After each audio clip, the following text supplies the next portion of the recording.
Hello, people. Welcome to Monday Night Wildspace, brought to you by GGameKnights. Good Game Nights. There's not a ing.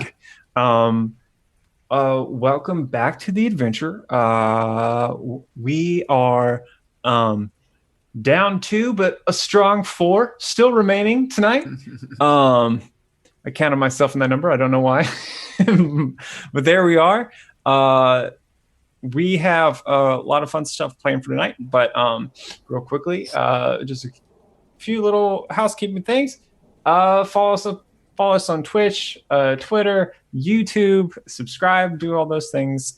We have a dice giveaway going out for YouTube right now. Once we get up to 50 subscribers, we're going to be giving away a bag of dice just for being handsome, beautiful people who subscribe to us. So thank you. I believe, what day is today? The 12th? Yep. It is the 12th. So that'll make tomorrow the 13th. And Wednesday. I think it's unlikely that we'll have a Wednesday then, as she will be, Lindsay will be working probably, this coming Wednesday. But I don't know. We might do something else that night, or maybe not. Just depends. So just follow our Twitter and keep an eye out for that stuff. This Saturday, we have next session of Survivors Complex, which starts at 5:30 Eastern Time. And next Monday on this same time, we'll be in session 2 of Apocrypha, which is or session 3. I don't remember. 3, I think. And it's getting real intense already. Lots of people dropping them like flies. Without further ado, let's go into Wildspace. We are on a swampy, rainy planet, Gergen, currently. Can someone catch us up on where we're at for our beautiful streaming audience? Sure. So, we spent most of last session in FTL travel, getting to this planet Gergen. We found out that, lots of weird, spooky stuff was happening. Some of us may or may not have been hearing voices in our heads. On our last day in FTL travel, Rosh brought that to the attention of the rest of the group.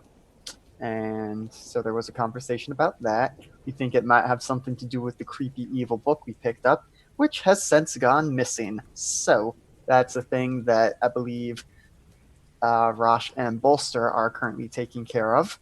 But that is jumping ahead a bit. We landed on planet Gergen. It was a rough landing. Took us a bit to find where we were going. We found this sort of busted up, uninhabited habitat. It's half submerged, in disrepair, disarray. We found that the kitchen unit, Kitty, is still operational. Told us, it's been a while since anyone was last here. So we all decided it would be a good idea to split up the party and start exploring different areas of this facility. So we had Bolster and Rosh go back to the ship to make sure we had the creepy book rather than leave it on the ship with Gwen's sister-in-arms. And once they got back, they found out the creepy book is missing. Gwen and Pace were going to go dive under the water to forget what the area was called, but the place that would have a map of the surrounding area, tell us where the people we're here to find may have gone off to. And Vincent decided to just go explore the lab that was next door. Found some neato stuff in there, including 2 big creepy plant monsters that started coming to life. And I think that's where we left off. Did I leave anything else out? Rosh, Bolster, anything you'd like to add? Not that I can think of. Yeah, I think we're good. Okay, well then let's get to it. And Vincent, if you could do me the honor of rolling initiative. And do. Let's see. I'm just looking at all my stuff I think it's all in order. Submit. That is an 11. All right. And excellent. And I think, Bye, buddy. you lucky. Oh, ho, ho, ho, ho, ho. Oh. All right, so it's a little bit meta, but Vincent is the fastest off the draw, barely. So Vincent, these two creatures begin to lumber towards you. Let's see. They kind of are reaching out towards you with these long, ropey arms, tangled wood and algae held together by something dark, black, and oozing. Embedded shards of glass glistening. It twists and coils, and within the folds of plant matter, you see a shape that looks like at first curving fangs, but through the mud and ooze, you see the familiar shape of a rib-caged, splayed opening like a maw as it begins to grab at you. But you are faster, and you get to make the first move. So I'm going to start by moving away from them back towards the entrance. Okay. Assuming I can do that.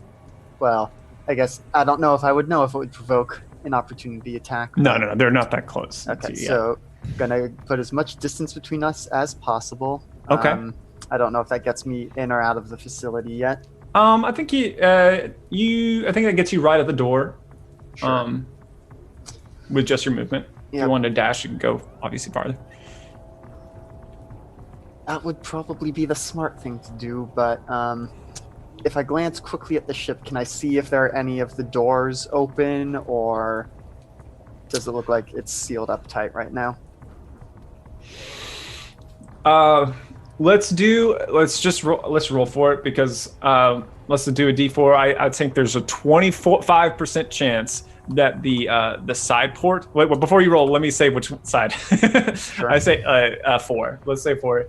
Then you can see an open the airlock on the side is facing this building. Mm-hmm.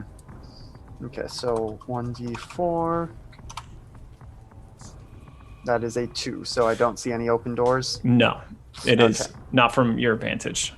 Yep. Okay, so that means in my mind that the ship is closed up and I wouldn't be able to get a message spell to anyone on it.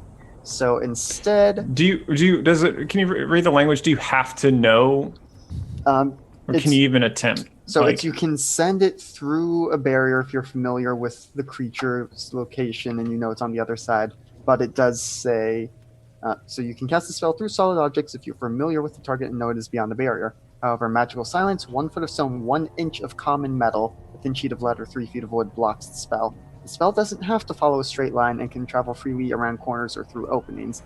But given that a ship is airtight, if I don't see any open doors, I'm going to assume there's an inch of common metal everywhere. Yeah, I think the only reason I'm going to say that this doesn't work is mainly based on because it's like 120-foot range, right? Or is it longer? Yeah, 120-foot range. I think like the ship itself is 300 feet, and so you're Gotcha. probably like at least twice that distance from here. Okay. So I think it's just a matter of you're a little bit too far away. Yeah, let's see. Now I need to decide between 2 spells, actually, which I'm going to cast. I didn't even consider this one until just now.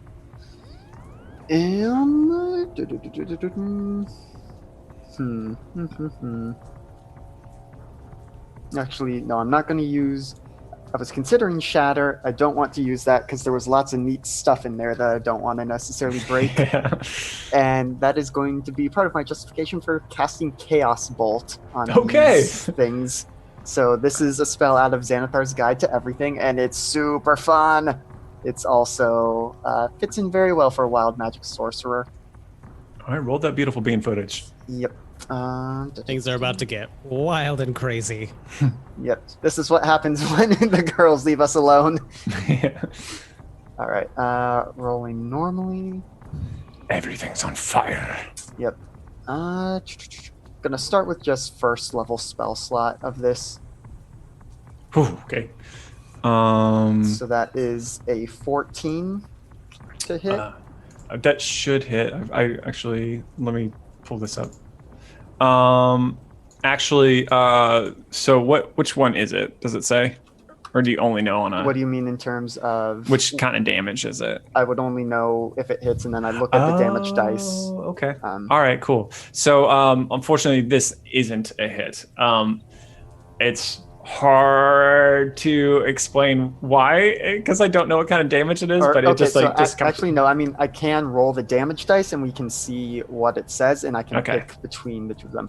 So for those of you who don't know the spell, you hurl an undulating, warbling mass of chaotic energy, but what it does is it rolls 2d8 plus 1d6 damage, but you pick one of the d8s, and that is the type of damage that it does.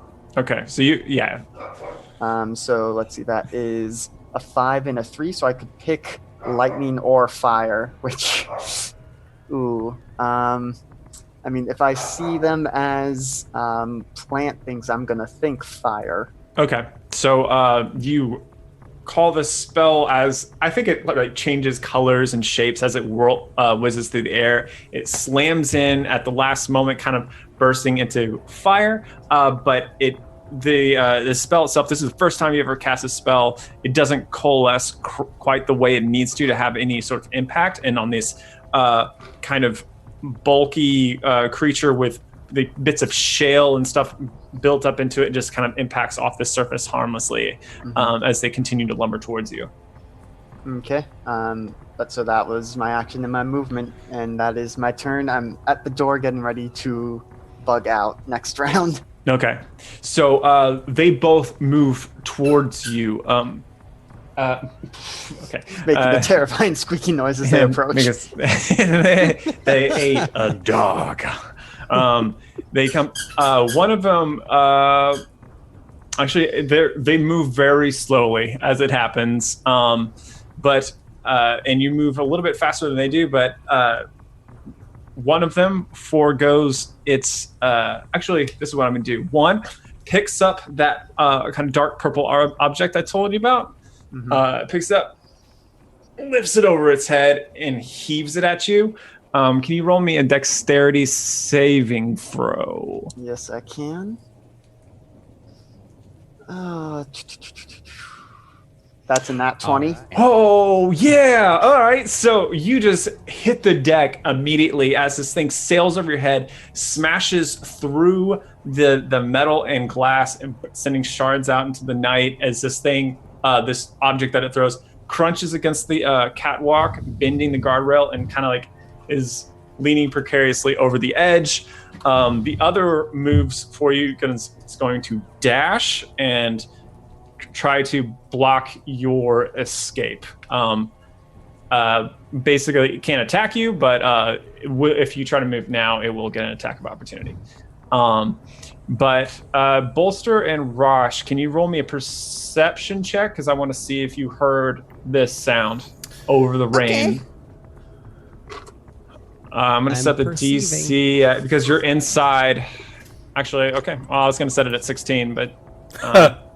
Wow. Okay, so Bolster roll name 17. your rolls. Thank you. Bolster roll 17 and Rosh Rosh rolls a 23. Okay, so both of you hear just this loud crashing noise that seems to come from the north.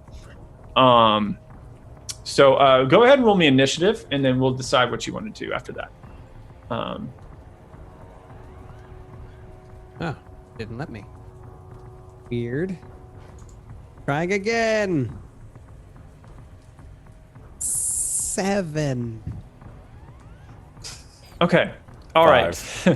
We heard the noise, but we're slow to act. So I really feel like this says something about our relationship with Vincent. We're like, oh, he tripped over something, didn't he? I'm sure he's fine out there. Okay, Vincent. It's your turn. Okay. I will. I'm gonna take the dodge action. Okay. Or actually, no. Hold on. I can disengage, not just dodge. So I will take the disengage action because it's not just rogues that do that. They just do it as a bonus action. So disengage, Okay. get out, close the door behind me if I can. I don't the know. the door is destroyed. Ah. Like this thing busted that whole thing wide open. So there's a kind of a gaping hole there now. So I'll still take disengage and just take my 30 feet of movement towards the ship. Okay. All right. Yeah, and I think they're gonna just kind of what they're going to do. It's gonna be like a little bit boring for them. No, actually, yeah. Okay, they're both gonna dash. Let's see, that one was it. Just real quick. I think because the didn't wait, I think actually both of them are within melee. It doesn't matter because you can disengage from multiple opponents, but just saying, they're both within attack of opportunity range from you as they kind of are slurping along the catwalk. One is coming underneath as they kind of like crawl forward with all their power as they chase you down this catwalk after you. All right, so that'll bring us to Bolster. All right, so Bolster is like, I'm gonna go check on him, and I think I just kind of head out the ship in that direction. Okay, where's Samathes? Is he with you? Samathe, I'm technically in Samathes right now. Oh, all right. So that'll be your turn, and we'll get you to Rosh. Is there like a window or something where you can see out the ship, or like there are a few. There are not many windows, but there are a few. So I'm gonna do the same thing that I did for like roll me a d4, and you have a 25% chance of happening to face the right direction. all right. So, and we'll do 4 again. Same thing as Yeah. Yeah, that's a 2. Okay, so yeah, you look out the window, but you just see the beating rain. You don't see the source of the noise. All right, I'll just start jogging that way. Okay. I think it's going to take, like, both you and Bolster, it's going to take a full dash to get out of the ship. So I think as your next turn begins, then you will see what's going on, I think. Especially because Vincent still has light casted on him and is like lighting up this whole scene. Man, this sounds like a scene from like Jurassic Park right now with the rain going. Yeah, exactly. Alright. So I already said what Swamp Thing 2 was doing. So Vincent, it's your turn again. Okay. Are they back up on me in my space? Okay.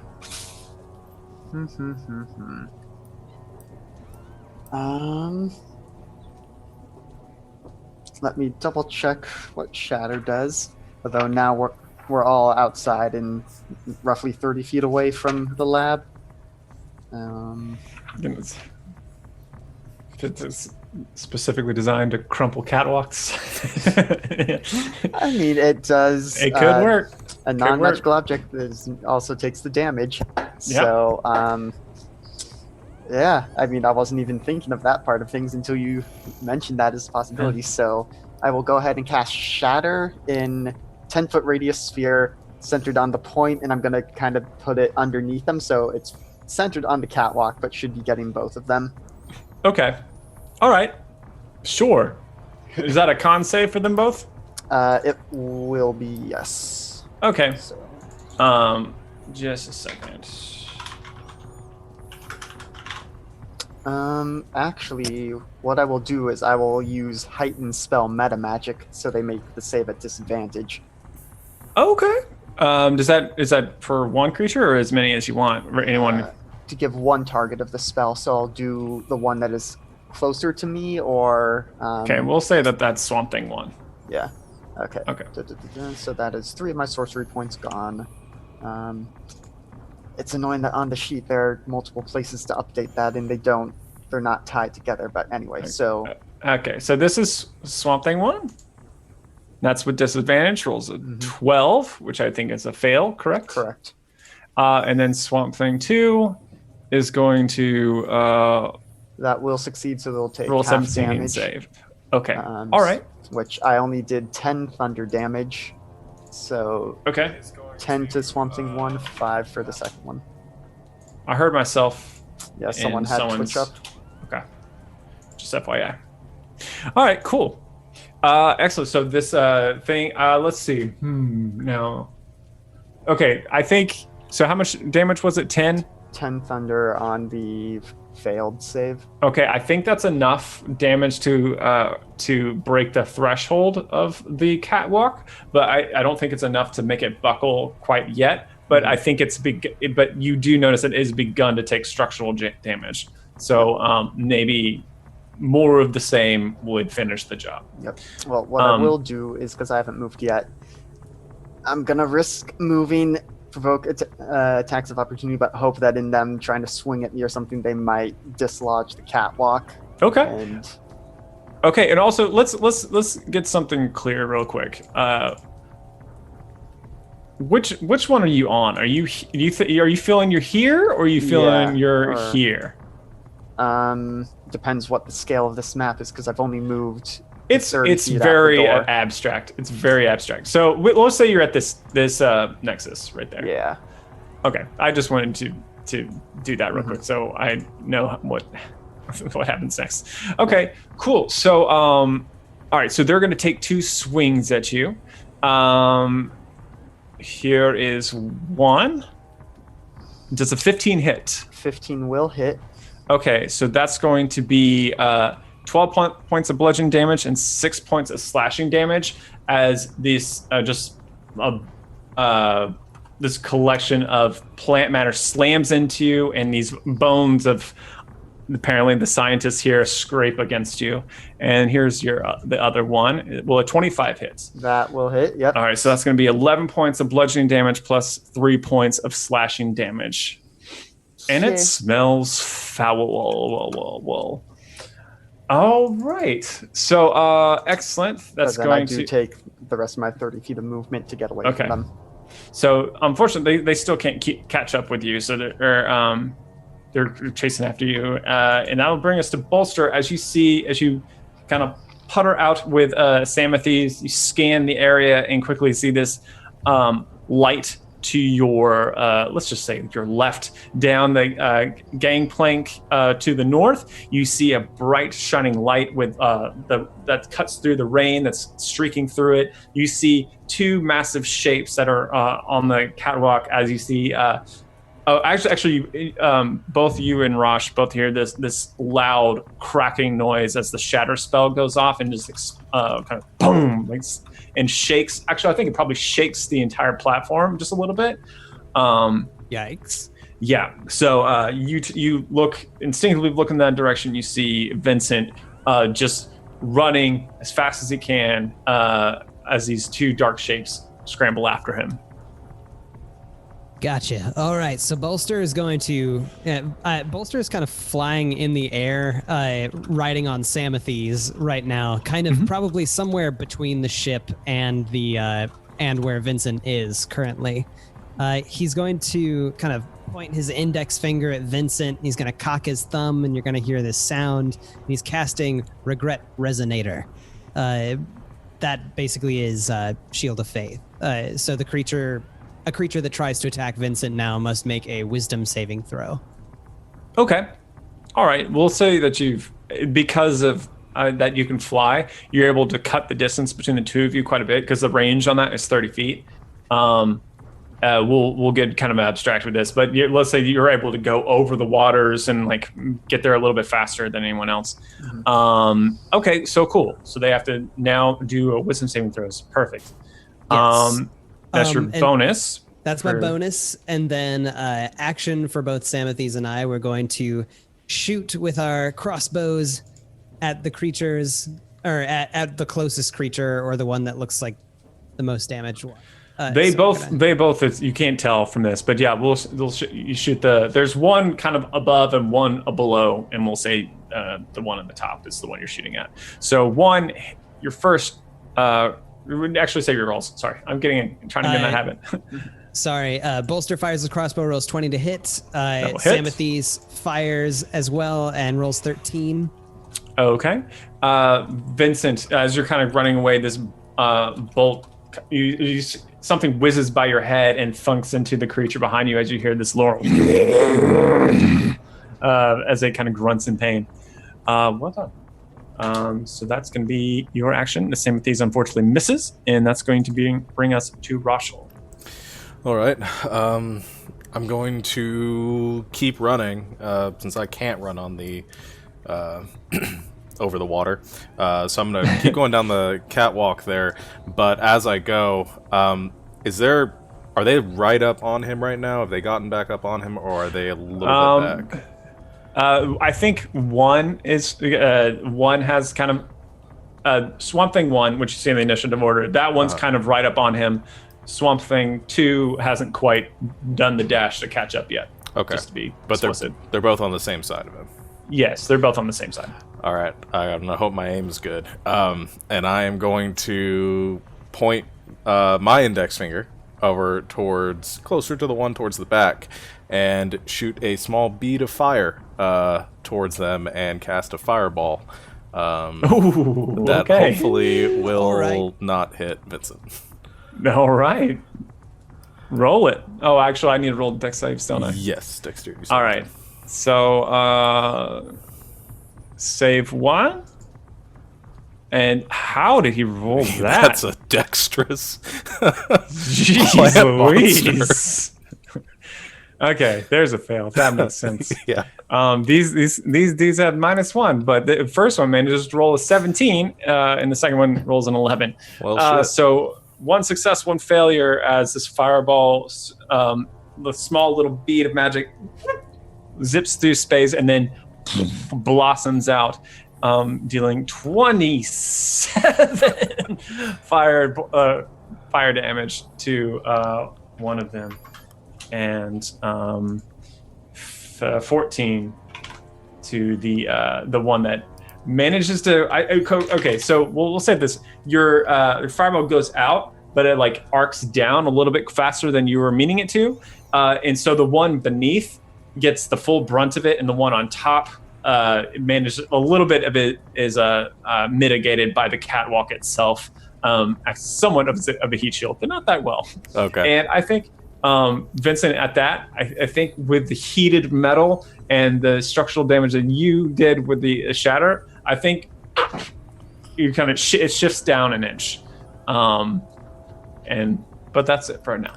All right. I just keep running. I'm pulling out my shield and just yelling at Vincent, keep running away. Okay. That's Awesome. the plan. All right. Okay. This is what I'm going to do. So I think the one on the bottom that's on fire currently, it kind of feels the thing buckle with him and sees Vincent running away. I think it's going to try to take this thing down. So it's just going to like slam into the catwalk twice. It's got to do a good amount of damage though. That's not going to do it. It just slams it. I think it deals a total of 13 plus 9, so 22 points of damage. That's a good amount, but I think you feel the thing starting to sink back and it's starting to creak a little bit, but that's not enough to break it just on its own right there. So, but you know what it's trying to do now, Vincent. So with that, it's your turn. That's the action movie shot of the bridge collapsing or nearly collapsing as I'm running Exactly. along it. So I'm going to use my action to use Healing Hands on myself, which just restores 5 hit points because Nice. I got quite low after taking those 2 hits. And then I'm just going to use 30 feet of movement to keep running towards the ship. Okay, and you're starting to make. You're really pulling away from the one below. The one on the top is still trying to keep up with you, which is what it's going to do. It's going to keep following you. So that one's turn is just dashing after you. Bolster. All right, Bolster, I think is going to. How far away from Vincent am I currently? Within 30 feet. Would it be possible for me to swoop down and attempt to pick him up from where he's at? I'm going to say because of how mounts work, actually, we need to talk about this because at one point, Samathes was a large creature, and then I told you that he didn't have to be large to shuttle you around. I said he only had to be medium because you're small. Did you change that feature of him? Is he large or medium? He's medium. Okay, if he is medium, you know for a fact that his thrusters won't be enough to lift up Vincent. Gotcha. Okay. Well, in that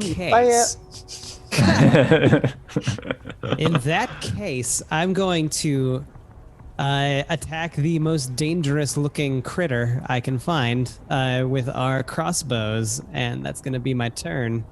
Okay. While just kind of hovering in the air over this insanity. Okay. All right. Take your shots. Taking shots. And call them out. Samathes rolled a 9. Bolster rolled a 25 to hit. Okay. Yeah, that hits. That works. And sorry, that hit does 6 piercing damage. Okay. Well done. Once again, I think Funk's into it. It's going to take us to Roshel. How far am I away from... am I one round of movement away from Vincent at this point? At this point, yes. Okay. So I'm going to run up to where Vincent is, slap my hand down on his shoulder, cast a Cure Wounds at 2nd level. Nice. Onto him.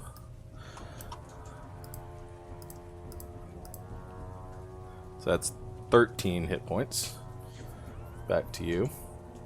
And I'd like to, as part of that, if I can, yank him behind me so that I'm interposing myself, and then shield and spear, just interposing myself between him and the creature. Okay. Perfect. How much light do you emit from your just your skin?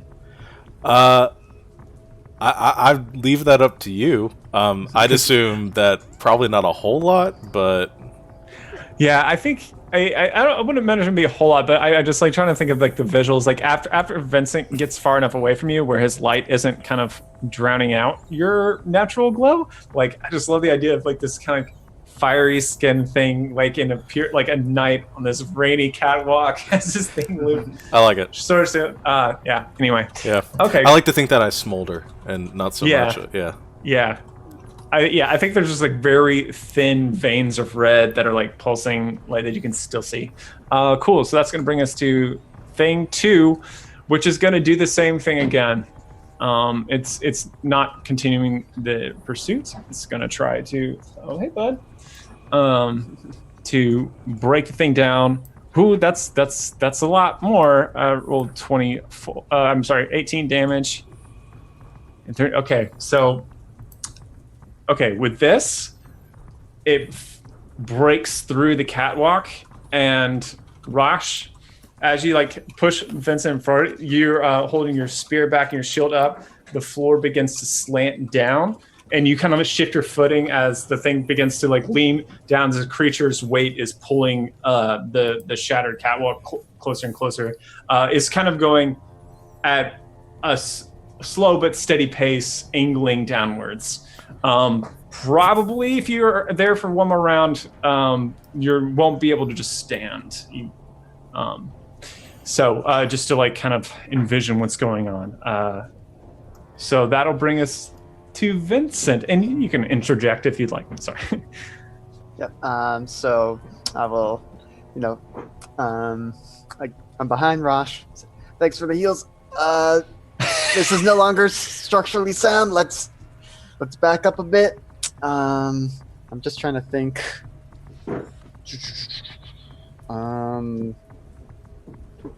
If this weren't about to collapse, I might cast Enlarge on Rosh, but that would probably speed things up. So instead, I think I'm going to... You could cast... Never mind. I can't... Never mind. Yeah, no. Reduce feels counterintuitive, because then he'd be doing less damage if they get up in our face. But it doesn't have to be on him. Does it? I think it's touch. Oh, yeah, never mind. Yeah. JK. JK, run. I did consider that for one of the things. Actually, no, it's range of 30 feet. I always kind of assumed it was touch. Ooh. So yeah, I'm gonna cast Reduce on the one that's on top, so that the things All right. are more top heavy. But it does make a Constitution saving throw as an Okay. unwilling creature. So it rolls a 19. On a success, the spell has no effect. Okay. Oh man, I really wanted that to work. Yep, and I'm I just got this burning through my image. second level spell slots. I got this image of the one on top suddenly getting lighter, and the whole thing just catapulting us off Yeah, the top. exactly. Yeah. And I think actually I think that still breaks the Sanctuary effect, because if the ward creature makes an attack or casts a spell that affects an enemy creature, the spell ends. So Sanctuary is Alright. now off me. You The know, but Regret it didn't Resonator. actually affect the creature, so I mean, I'm sorry. DM's I'm kidding. interpretation. Wait, let me say Sanctuary again. Sorry. If ward recruit makes an or casts a spell that affects it. It's up to you. Well, I'm gonna say, gosh. I feel like this I could think be this. one where I think, I'm going to interpret it as like a spell that can affect a creature rather than a spell that actually affects a creature. It's reasonable. That feels logically sound. Yep. All right. Cool. So, any bonuses or? Nope, because I'm a sorcerer without quicken spell, so Okay, I so can't are you- do anything. Are you still running? Yeah, Okay. I cast that and seeing it didn't work. It's like, okay, let's run, and then Okay. taking the 30 feet to keep moving back towards the ship. All right. So as this kind of like spell kind of begins to weave over this creature, but doesn't quite come together, and it kind of shatters in this like arcane light. This creature looms over Rosh and tries to slam down into you. I'm going to use my reaction to give him disadvantage on the first one. Okay. With my warding flare. Okay, this bright light flashes up into the sky, or in the air, which gives it a 12, which I probably miss. Okay, and it roars like, and then swings again, with a 23 to hit. That one will hit. Okay, so that you're going to take 13 points of bludgeoning damage plus 3 points of slashing damage. As it crushes into you. Yeah, that's all it can do. So it's going to bring us to Bolster. All right, Bolster is going to go ahead and fire again at that guy with his hand crossbow, and also Samathes is going to take another shot. Bolsters does 19 to hit. Samathes does 21 to hit. Both hits. Roll damage. And 9 piercing damage and 8 piercing damage. Okay. Wow. Nice. Well done. Damage. Damage. Okay. Excellent. So that's going to bring us to Rush. What's your turn?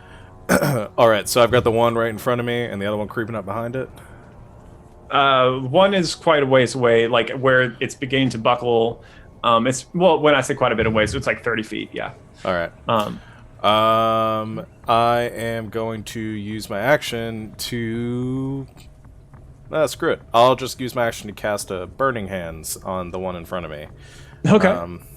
Just point blank. Using my racial ability, but the DC is the same. Okay. Excellent. Level 1. So I think it's a dexterity saving throw. Okay. Yep. Rolling. Okay, so dexterity saving throw. 11. So that's going to take the full brunt of your damage. 17. 2 6s and a 5. Okay. So here's what happens. You press one hand. You mentioned this one hand or two hands? Yeah, one-handed. I'd probably... Okay. I- Or I- holding your spear, you can probably like channel. I'll through your drop it spear, if I maybe? need to. Yeah, we'll go Yeah, with like that. channel. Just- We'll channel through your spear. You like, let's say you stick it in him, and this fire just begins to like build at your shoulder and like lance through your arm and like blast into it. And it just like it goes inside, and you fire begins to lick out of these small holes all around it, and it begins to bursts into flames. It begins to tumble backwards as the entire walkway tilts. And Rosh, you feel the flooring give out beneath you. And I'm trying to run backwards if I can. Yeah. Oh, that's true. You still have movement, so you can. We'll let you run this. What? It begins to buckle. You can start running backwards as this creature right in front of you is just on fire, falling backwards. This is all happening in very slow motion. First, the creature that you hit is dead. And does my hair take the shape of a fedora as we're doing this, and the Indiana Jones music starts playing in the background? So the catwalk is pitching down rapidly. What are you doing? I'm just gonna try to sprint backwards, and if there's anything I can grab onto to keep from sliding in the water, I am desperately like a cat trying to stay out of the water. This is what we're gonna do. We're gonna give you a dex save to make it all the way to the top. We're gonna set the DC low. I'm gonna set it at 10. Because I can be there ready to grab him once he gets close enough, but I'm farther away. Okay, then 10 with advantage. All right, I'm ready to drown, guys. I made the choice last game to say I can't swim, and Ryan's gonna make me pay for that. It's okay. The girls are in the water. They'll find you. Oh, that's a natural 2022. Woo. Yep. I think, yeah. I probably. You can describe what it looks like. I'm imagining a panic-filled Rush as this. These disturbed waters below that are kind of rippling. You see more than the monster that was staring in your face. You see a watery doom below. Yeah. And you turn around and start running up. The walkway gets pitched down. You put your feet into like the different the handholds and start kicking up without.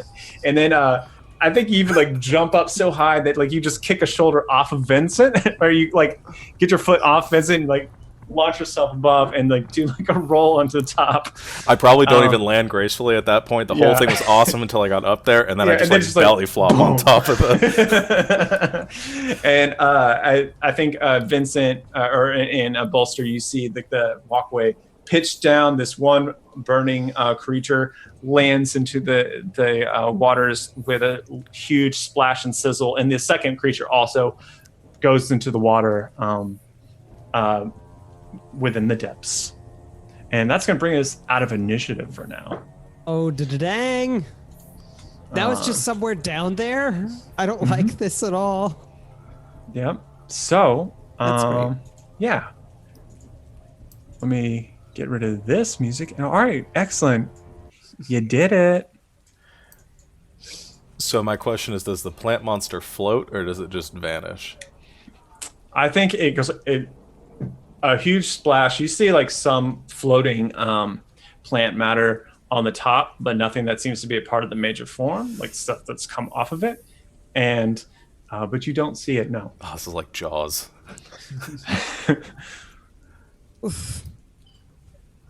What was that thing? Those things? What were they? What was that? What did you do?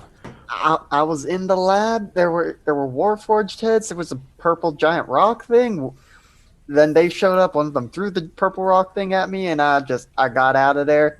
Tried to be a bit of a hero for a second, and they hit me pretty good. And then it's nope, I'm gonna get back to the ship.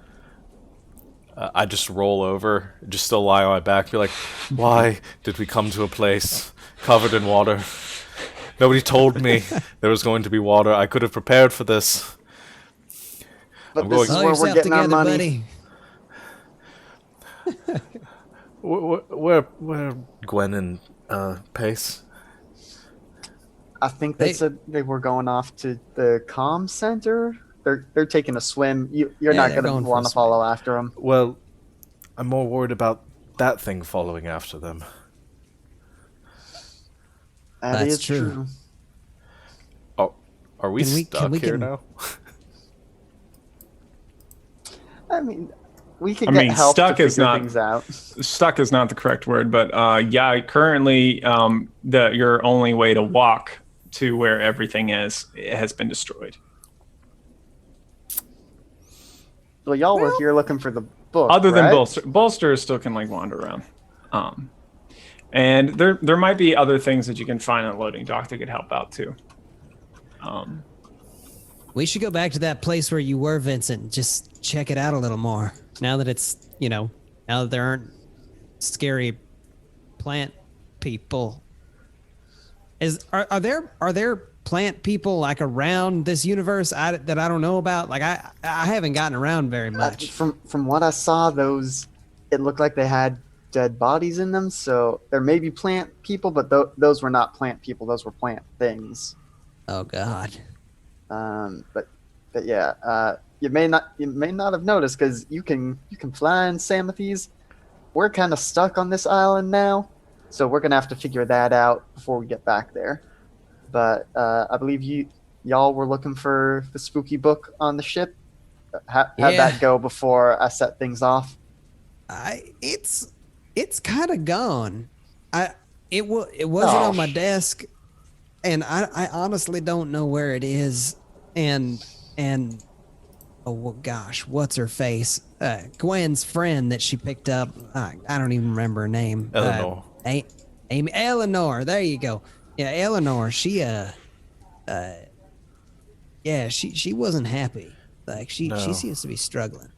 We need to find out where that book went, because if it's gone, and somebody aboard our ship has it. Well, Here's a scary thought. Last time we were handling it, it started growing limbs. What if it did that and moved away on its own? Oh gosh. Or that. In which case, why it could are be we anywhere. in a place? Why are we in a place where there's stuff in the water that'll kill us? There's stuff on our ship that'll kill us. There's people in the universe looking for us so that they can kill us. Why does everything want to kill us? Welcome to life. Well, thanks, Vin. Right outlook.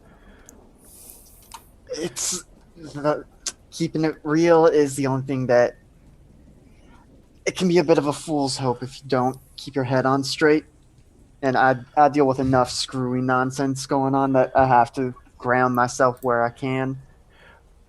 Honestly, I could quote you a scripture verse or something about the darkness snuffing out the light, but I don't feel like it right now. There's water everywhere. I'm going back inside the ship. Yeah, let's find that book. Let's look around for the book. Yeah, good call. Also, I will join you all with that in a bit. I'm gonna take a bit of a breather first. You holler if you need me for anything, and as we go back in, I'm gonna take a short rest to heal up a little. Okay. While he's resting too, I'm just going to say, if there's any way you can communicate with Pace and Gwen to warn them of what's going on, that might be a good idea. Yeah, I think I can do that. So before I go back in the ship, because I know vaguely where they were heading off to, and I will send a message cantrip to them. Okay. I think because of the range of it, I don't think that you can. Well, you could try. They might be close enough, but Yeah, so I'll If go to it's the a- edge of, I'll go to like the edge there, and think real hard in that direction, okay. and just be like, there were some monsters. One of them may be in the water. Be safe out there. We're stuck on the island now because we kind of broke some things. See what happens when you leave us alone. You don't get a response. Cool. Nice. I will let them know that I didn't get a response, but also let them know, it may be just a matter of the range. Blame it on the range. Sorry, that's not that funny. Continue. But yeah, so after doing that, go and just probably just sit on like a crate in the cargo hold somewhere relatively easily accessible, and just take a short rest by myself. In the cargo hold and not your quarters? Actually, You feel more comfortable there? no, I would go to my quarters. I was just thinking, I make sure they know where I. Well, if you want to am. watch people, like that's also. I'm not trying to like prescribe to you. I was just asking why. Yeah. I want to be somewhere where I can kind of see them coming and going, and if they need to talk to me, I'm easily accessible. So maybe Sure. in our mess hall / war room / whatever the heck it is. Yeah, it could be there. I mean, honestly, just about any ship, part of the ship. I mean, because where the airlock is, it's kind of on the crew quarters side, I mean, you could be sitting in like the captain's chair and be able to look out the window and see people moving in and out if you wanted to. I think everyone's gonna be moving internally within the ship though.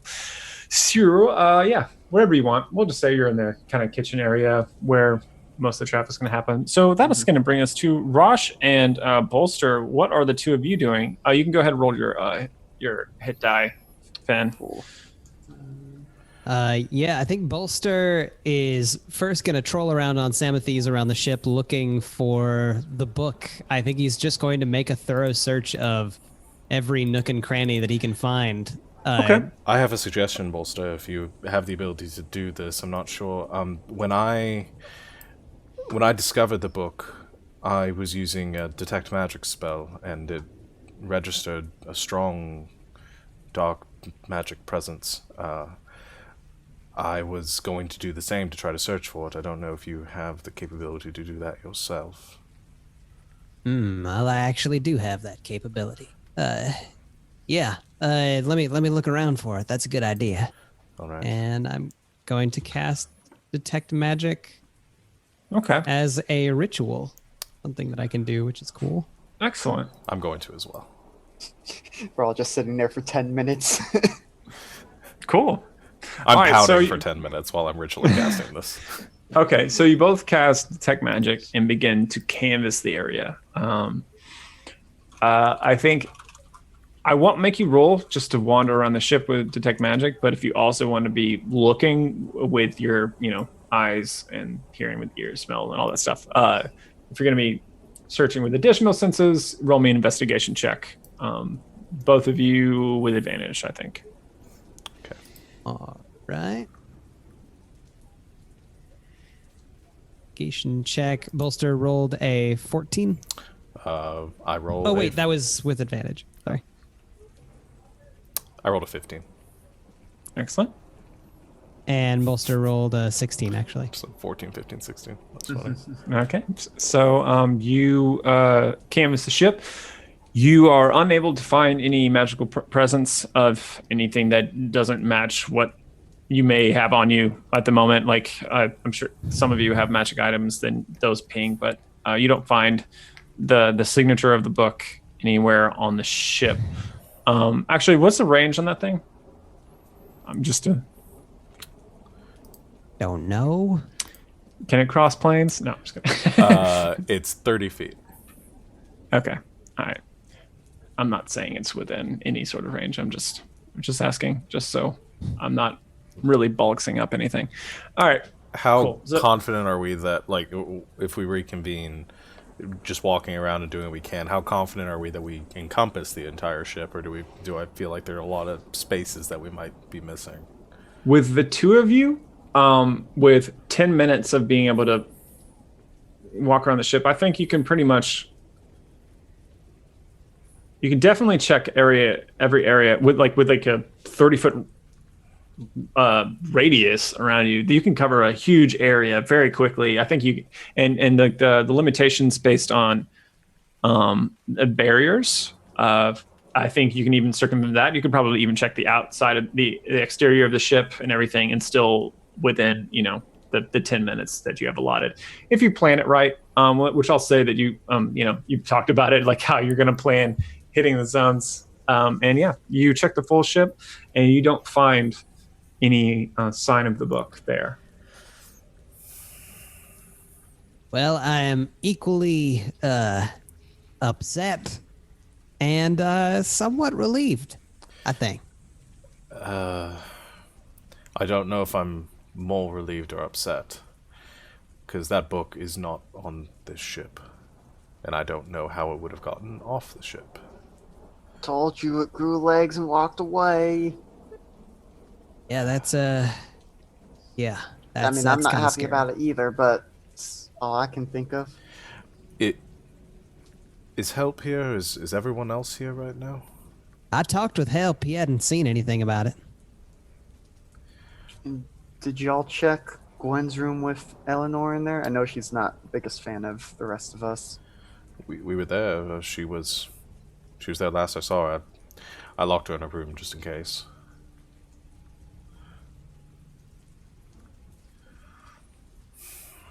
Maybe we should go check on her now. We can. Bolster, I what don't do you really know have her at all. in what do you have in your little, I forget what you call it, but your bag of holding?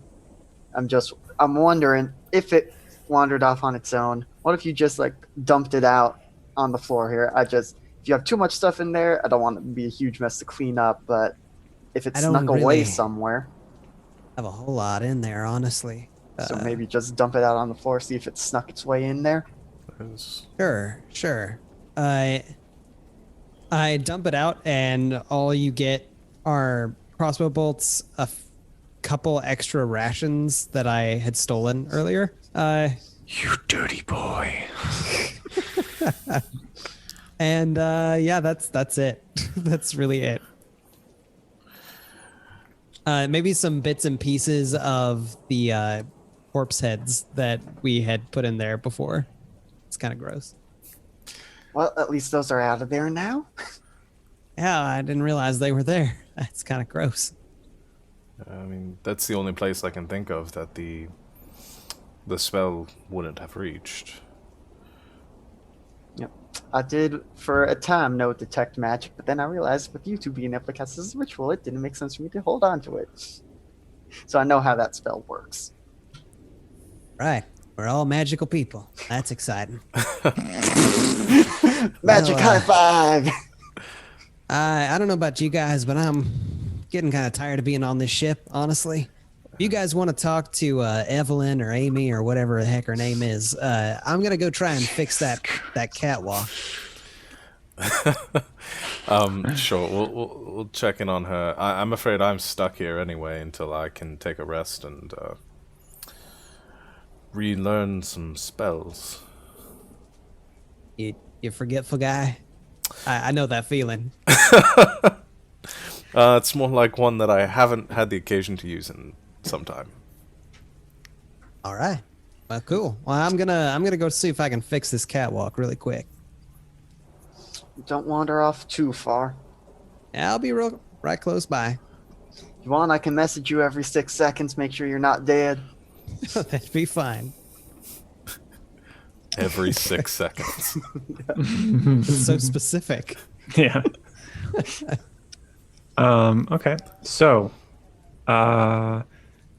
Vincent, you're going to be resting for another 50 minutes or so. Mm-hmm.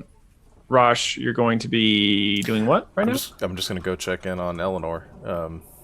Make sure that she's all right.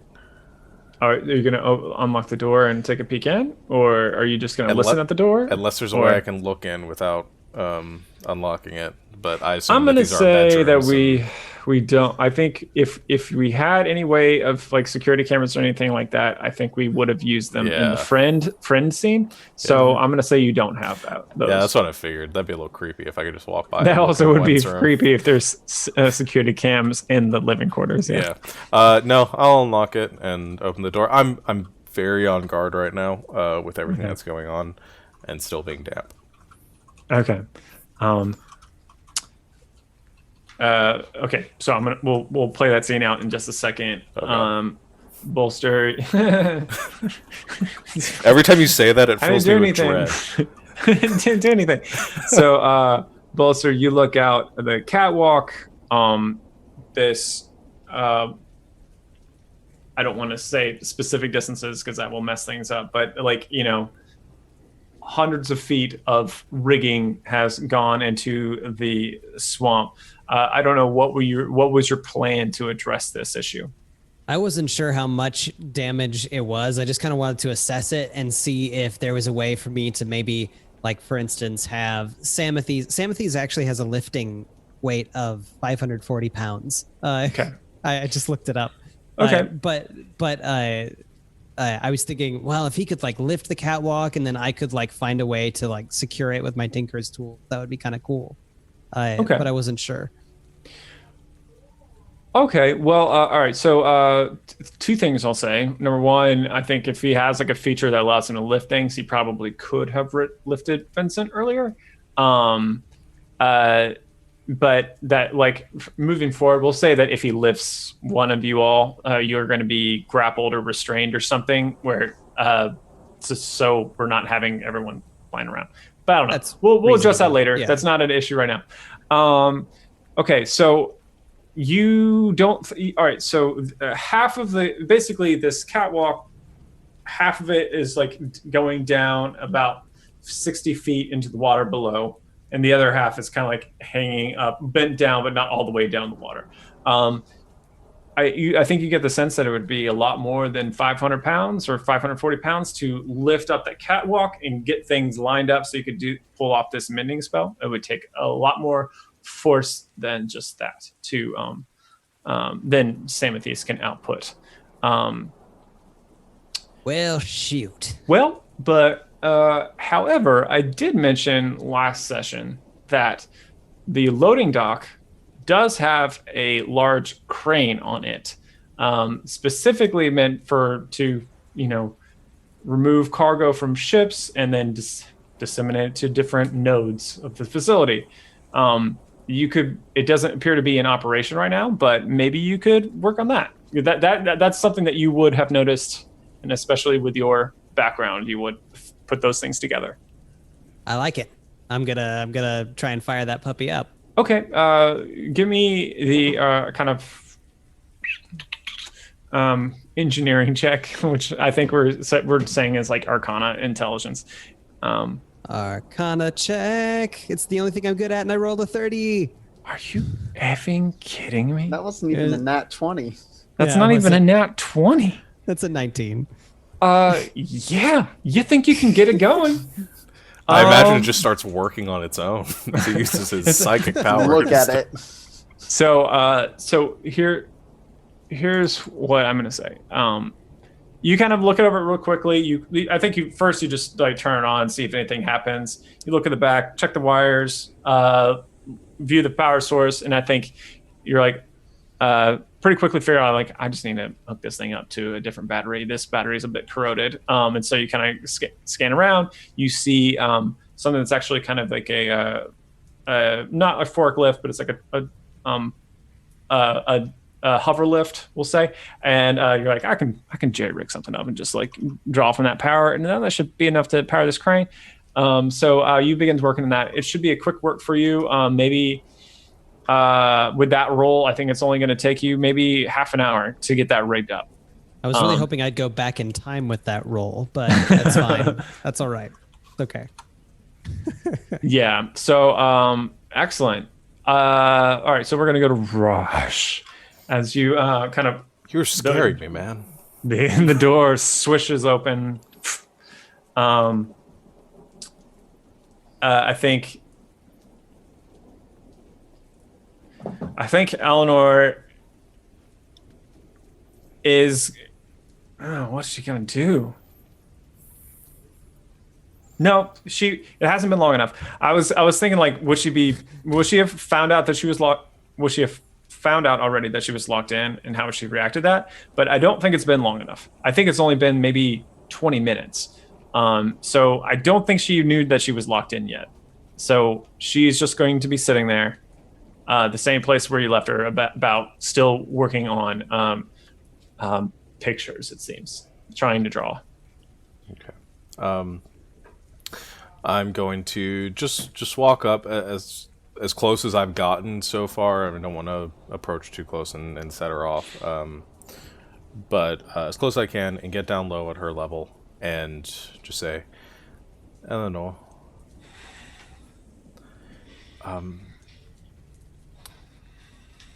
do you remember? Did we have the book in here? I don't remember if the book was ever in this room or if she ever saw it.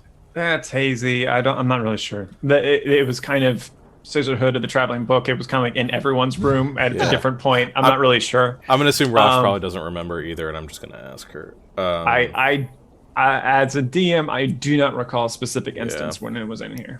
Yeah, I'm just gonna say, have you seen anything? Has anything happened since we've been gone? Anything that scared you?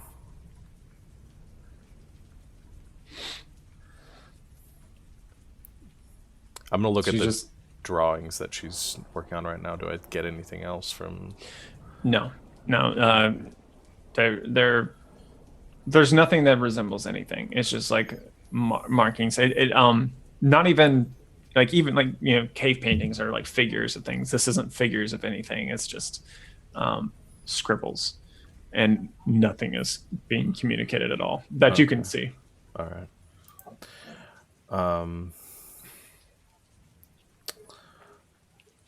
And she's just, as like every time you talk, she's just kind of like wincing, like as if it brings her pain almost. And she's kind of rocking a little bit as she's scribbling on the paper, kind of squinting and grimacing. Okay.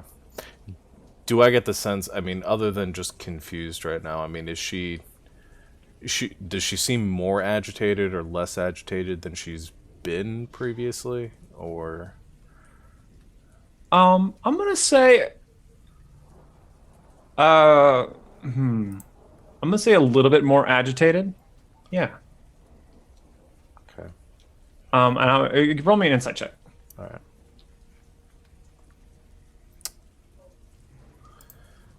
Not with advantage. It's only a 12. Okay. She seems focused on what she's doing. She, every time you speak, it seems to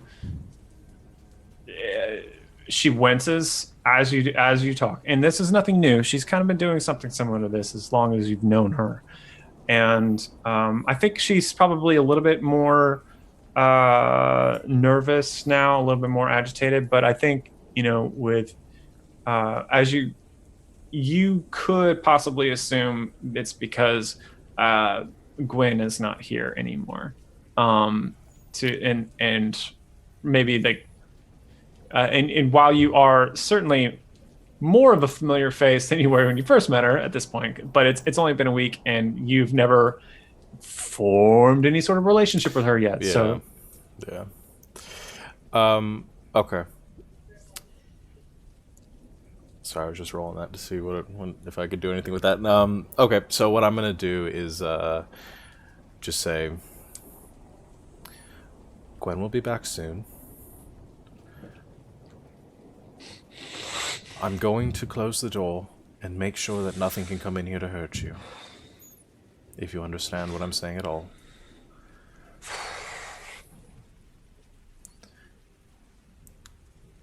Gwen will be back soon. And I just get up and leave the room. She keeps... I just want to double check. Because in your mannerisms there, she keeps like rubbing the back of her head or the back of her neck. I'm not sure if that's just you or if that's something... Is that something she's doing or she's been doing? She's doing that right now. Okay. I don't think that she's done it like... she doesn't do it constantly, but she does it on occasion. Okay. But I just wanted to kind of get an idea. Is there something she's trying... I'm trying to get anything I can from her, like if there's any sort of message, if she's pointing anything, or if there's something wrong with the back of her neck or something like that. Yeah, you can just glance in the back of her neck. Give me an... I don't know. We can either do medicine or investigation. Your dealer's choice. I'd prefer medicine. Okay. So we'll just look for any sort of...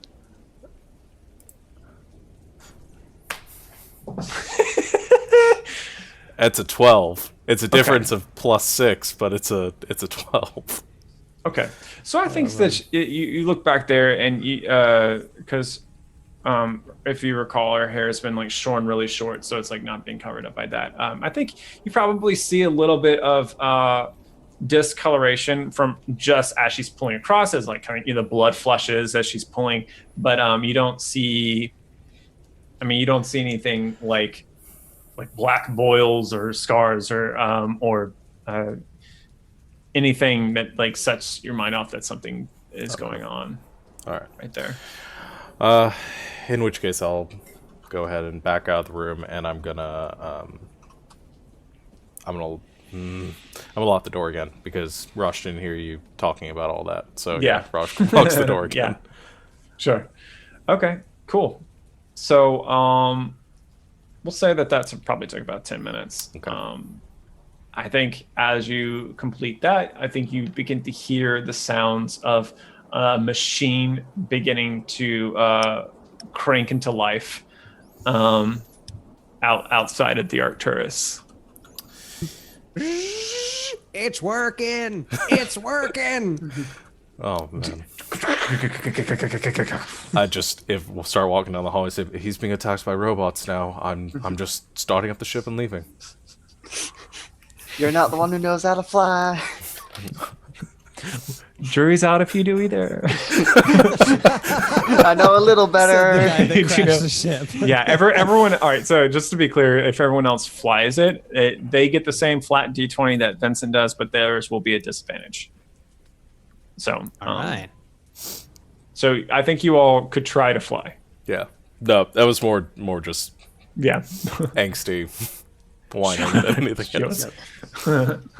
All right, cool. So, Bolster, you get this crane to life. You wanna try to like lift up the gangplank? Yeah. Okay. So I'm just gonna continue to roll forward your 30 for this, and we'll say that you're able to angle it, and with the help of Samathes, like shedding some light on what you're doing, you're able to lower the crane down, get hooked into the mangled gangplank, and pull it up. I think you struggle with it at first, as there's still kind of like I think for a horrifying moment as you pull it up, there's this big shape on the end, but it soon discovers that it's like the one that was on fire, and it kind of crumples apart and falls in big heaps that splash into the water as you yank it up. And then the one on the other side of the facility is still like not lined up. It's still like shattered and fireballed to where it's kind of bent out of shape, but you're able to sort of get them sort of close in line. All right. Well, that's about as close as I think I can get it. I think I'm going to... Is there like a way to lock the machine to where it's kind of holding up that part of the gangplank? Yeah, sure. Cool. Yeah. I think I lock it and shut it off, and at least that way we've got a majority of our way. Like, is there still like a massive gap where we wouldn't be able to get across? No, okay, that's a good point. Actually, for some reason I was thinking you were trying to get it locked in to do like mending on it, but I guess you don't need to do that. You can just like jump like the 1 or 2 feet that splits the two of the like the jagged edge. So yeah, Awesome. Yeah. Okay, cool. So I think I just kind of do like this, my little pause, and I walk back into the ship, very proud of myself. Yeah, well done. So we're going to fast forward to time a little bit, and we're just going to like play with time dilation a little bit and say that your short rest ends at the same time that Bolster's thing is done, just to get you on the same page again. Sure. We'll say you rest up real quick. So yeah, so it's been 30 minutes since the fight. All right. I think I'm going to meet up with Rosh, and I'm going to ask him how things went. About as they've been before. She's unresponsive. I don't know if she understands anything that I'm saying. I still You think have... she got... Oh, I'm sorry. No, I was going go to ahead. ask if you think she got hit in the head or something. No. I think we did something before and we determined that it was magical, correct? Oh, we did. Yeah. I say, no, whatever it is, it's arcane in nature. I don't know what. I haven't been able... I attempted to restore her with a lesser version of the spell, but it was unsuccessful. Maybe. You know, I can sometimes tell with you know, you think I could take 10 minutes and just kind of look some things over? I might be able to figure something out. Have you been around her before? No. All right. Well, let me go with you. She doesn't like me very much, but I think she's maybe dislikes strangers even more, so maybe if I'm with you, it might help a bit. Plus, All I right. locked the door, so... You did what? Nothing. Well, let's go and see what you can do. All right, then. And I think I get out of Samathes just to be a little bit less threatening. Yeah. I'm just gonna be my tiny fuzzy, cuddly self. I'm sure she'd be fine with a giant robot flying a mouse into the room. Okay. So I can picture this. You do have like the shield on Sam. Actually, no. To fire your shots, that shield would have had to come down. So I would say, It did, yeah. I think that you're a soaking wet little mouse. You may have dried off a little bit in the last half hour, but not much. I just light up a produce flame and kind of hold it next to him to dry him off so he doesn't look like a wet rat. Excellent. It's great. All right. It's great. All right. So so you're gonna go to the room, unlock it, and peek in. Yeah, I peek in and I'm like, "Hey there, how you doing?"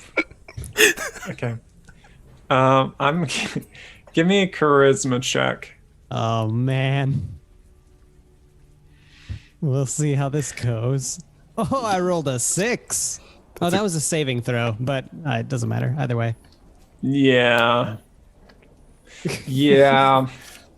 I think you look like a sewer rat, a massive sewer rat that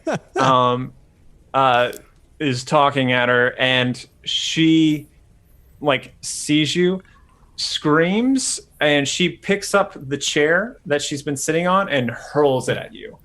Oh my gosh. So I'm gonna roll an attack. This is gonna be just a d20, just because we'll use her strength too, but no proficiency. AC 16 is what you're trying to beat. All right. I forgot what her strength was. Sorry, I gotta look this up. I want to do this right because it's funny. Yeah. And once I hear the scream and the chair hitting something, I will come investigate what's going on. All right. Where did she go? Oh gosh, can't find what folder she's in. Okay, found it. All right. She was in the Yuval Station folder. Okay, so okay, she's quite strong. She's quite strong. Got like a strength of 28 or something. No big deal. Oh my gosh. Well, hold on. I got to check. She's this, actually a dragon in dead. disguise. Oh my gosh. Okay, all right. Sorry this took so long. Okay, so you get beamed with this chair. Real hard, actually. So I'm going to roll a d4 for the improvised weapon, and we'll do plus strength. So you take 6 points of bludgeoning damage as this chair smacks straight into you. I think pushes you back out of the door into the hallway.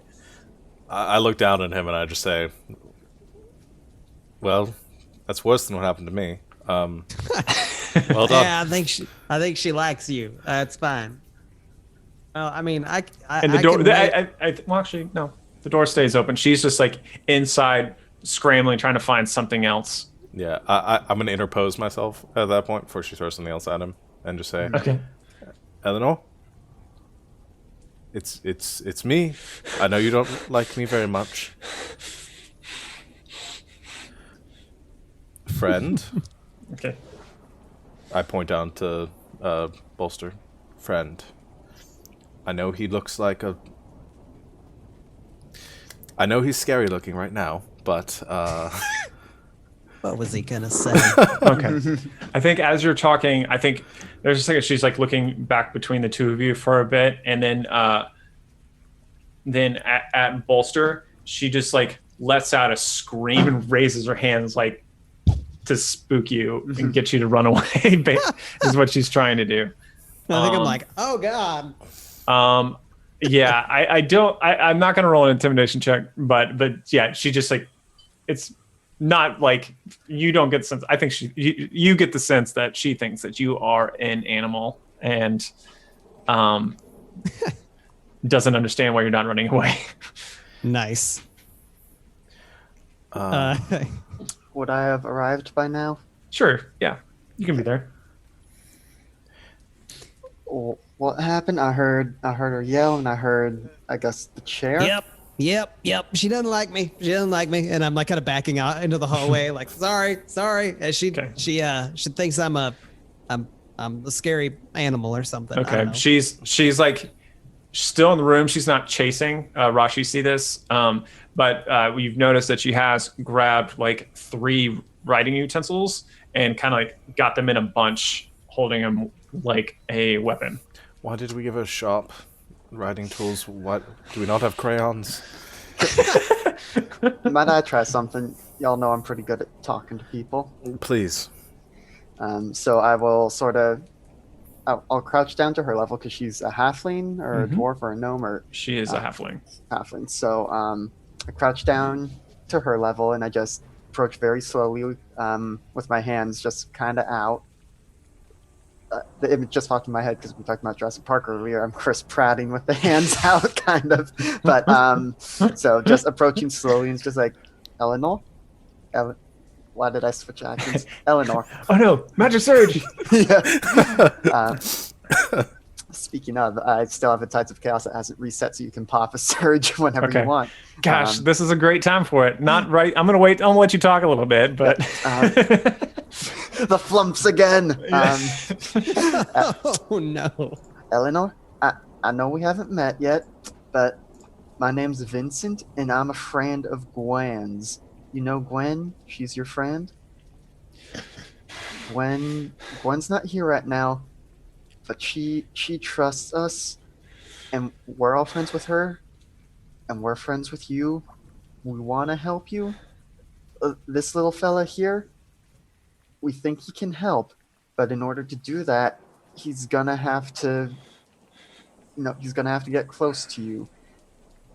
And if you want to, Gwen wants you to get better. You want Gwen to be happy, right? You want to help Gwen. If you want to let Gwen help you, you have to let us help you. We're not going to hurt you, but if Gwen were here, she would be helping you, telling you to let this guy here. His name's Bolster. Bolster is a friend of Gwen's. And a friend of Gwen's is a friend of yours. Gwen is your friend. Okay. Charisma check. Persuasion or just straight charisma? Just charisma. Cool.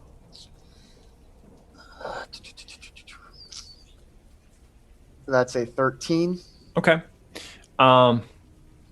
She seems to calm down as you talk. Over the course of as you're kind of like, maybe it's the tone of your voice, maybe it's just your presence. She calms down a little bit, although she still seems quite anxious. And as you get to kind of like seeing her kind of calm down, you feel this twinge in you that begins before you can stop it to lance up your spine. And I need you to roll me a D100 right now. Cool. Watch as I murder her accidentally. That's a 90. I gotta pull this up. That might be really good. Who knows? We'll see.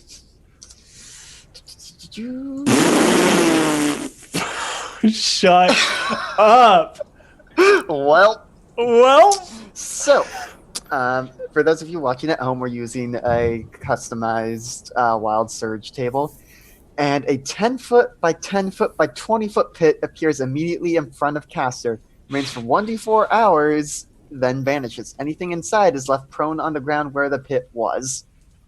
So, as you're talking to her, why? Just the floor opens up into a dark pit just beneath her feet. And there's like this look for a moment before gravity takes hold where her eyes just grow wide and, and then you hear a boom. Actually, let's roll a dex save for her and see if she can land on her feet. Yeah, I'm rolling. It's there for 4 hours. Listen, she might not like me. She might be scared of Bolster now, but she's gonna hate you. Yep. So she actually she rolls a 20 on her dex save, and like as she's gonna take a little bit of damage. Can you roll me just a d6? Sure. I mean, maybe it'll knock her out, and then we can identify her unconscious body. That's a 6. Wow. So she takes 6. She manages. I'm gonna say it's halved because of her dex save. Mm-hmm. She takes 3 points of bludgeoning damage, but she does this I think who's staying there? Vincent, you see this. You're the only one who has an angle to see the way she lands. It's with a tremendous amount of skill, surprisingly dexterous. As she like tucks and rolls, and then she like looks up with you with fire burning in her eyes, figurative fire burning in her eyes. I should say. This is a land of magic. I should need to be. Yeah, the fire genasi's behind me at this point. I'm so sorry that sort of thing just happens around me. Can we get some rope? Do either of you have rope on you? Honestly, she should probably stay down there right now. Probably. Oh. She's not going to understand your apologies. You just... How? Yeah, oh. Wait, what? Does this look like... Does this look like a Looney Tunes pit, or does this look okay? Yeah, I'm imagining this is basically a temporary portable hole that we've dropped her into. Oh my gosh! Why did you do that, Lindsay and Savvy? This is why you don't leave us alone. We tried to make things better. What? All right, I'm gonna say, like, as you're kind of looking at the situation as you plummets down, let's take a break right there. Collect ourselves, and then that's a great. How do we deal with this? Oh yeah. Well, that happened. That did happen. All right. First off, thank you all so much for watching. We'll be back in about 10 minutes, and we will continue the adventure of the Three Stooges. So, but yes. All right. So excellent. So we will see you all soon. Stick around. Hello, we are back once again to continue this this tale of heroes of horror coming together to right wrongs and overcome staggering challenges. So before we get back in all the way, did want to. We had a request to get a kind of a synopsis of the past 10 episodes. We're not going to do plot stuff. I think we're just going to talk about who the group is and what their kind of current goal is in mind. I think just so we don't spoil anything, we'll just go over the relevant things. So who wants to explain what this group is in kind of a brief synopsis? I can do it since I seem to be our resident recapper. So, this is Wildspace. It is a Dungeons & Dragons 5th edition campaign, but set in space! So, there's a lot of homebrew stuff going on. The players are all members of the same crew of the ship, the Arcturus 8. Kind of sometimes smugglers, sometimes more legitimate business people. What we are currently doing is following up on a mission that we got in our first session. We got distracted by some things that, again, spoilers, but we finally made it to this other planet to go check on these people that the man who hired us is an associate of. Hadn't heard anything from them. They're also here, somewhat less than legally, so he couldn't go to the authorities for help. Yeah, there are lots of similarities to Firefly, but our DM has not seen most of it, so it's all very coincidental. But where was it? I'm all about it. Even if it wasn't, I wouldn't be ashamed of it. It's fun. But so it's fun.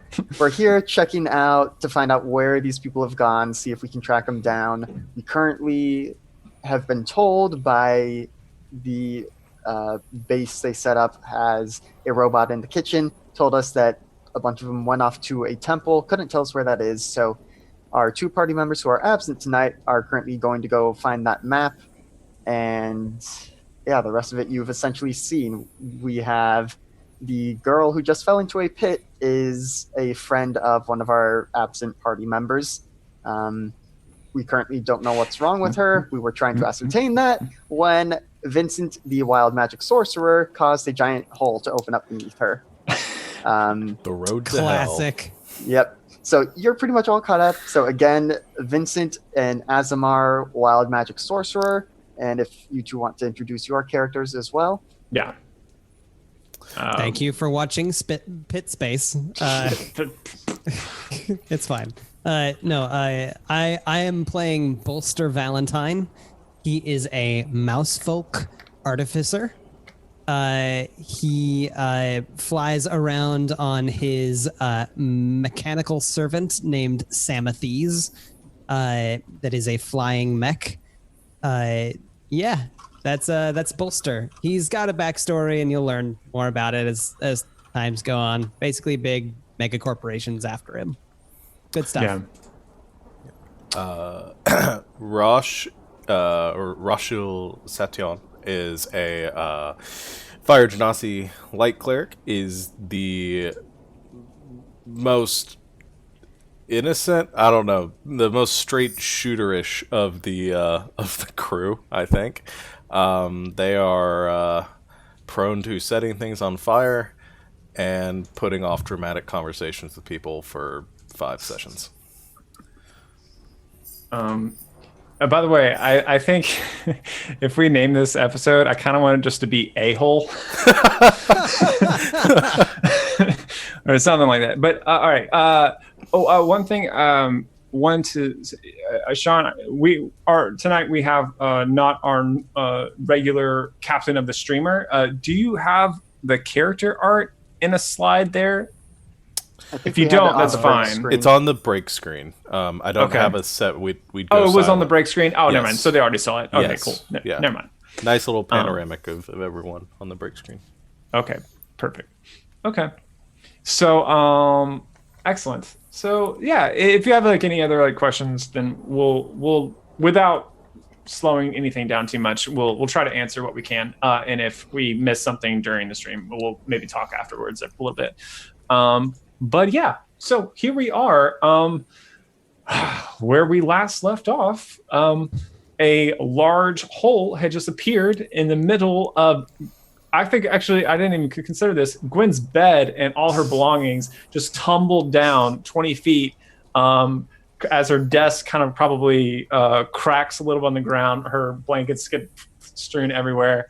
All her belongings are in a heap on the ground with Eleanor raging up at you. I can buff those out with Mendon once this goes away. I assume this will go away. Most of my weird stuff does go away eventually. I hope so. In the meantime, I say we just shut the door. Yeah, I mean, she's got a bed down there now. This is what we've warned the ladies that they should not leave us alone. So I've already pushed the button. Close the door. she's just like screaming unintelligibly up at you. It's like shh. I would have tried to comfort her if I felt like any of that would have helped. Yeah, that's fair. It's fair. Okay. Okay. I don't think Bolster knows even how to deal with this situation. He's just shaking his head and walking away. I think it was a good idea, Bolster. I think as you kind of like back out into the hallway and like look to your left down towards the engine room, like around the corner, you see Help kind of stick his head out from the corner and like look at you and then tuck right back. And well, when Gwen gets back, I say you get to explain this to her then. Yeah, and I mean, to be honest, it'll make sense coming from me. Hopefully, she'll be understanding that. Again, making it clear, the pit was unintentional. Y'all know I can't control that, so at least it wasn't an explosion. All right, silver lining. Yeah, could have been a lot worse. Could have, sucked the life force out of all of you again. Again, sorry about that one. But, so what are we doing now? We don't know. As far as we know, the book's not here. Eleanor is handled for now. Well, I think, yeah. So I went ahead and got that walkway fixed pretty much. We can just get right across and good. Start looking at things around the compound, I guess. I kind of feel weird leaving our friend just in a pit. The door's But- locked. She'll probably be fine. I don't even know how to take care of babies, let alone people that have been put under spells, and that's just crazy. I'm getting in Samothese. Yeah, well, I'd say there was lots of interesting stuff in the laboratory where I was before those plant things attacked, so maybe we go check that out. Fair warning, there were a bunch of Warforged heads around the place, so something interesting was going on here. Huh. I don't like Yeah. interesting things anymore. I think I'm ready for quiet. Well, you signed up with the wrong crew then, Bolster. Sure as hell did. All right, let's get out of here. All right, so you all leave. I think you still hear shouting, echoing shouting. Do you still have one of those rations, Bolster? Yeah, you can have it. Here you go. I pull it out Open of the bag. door, toss it in, close the door again.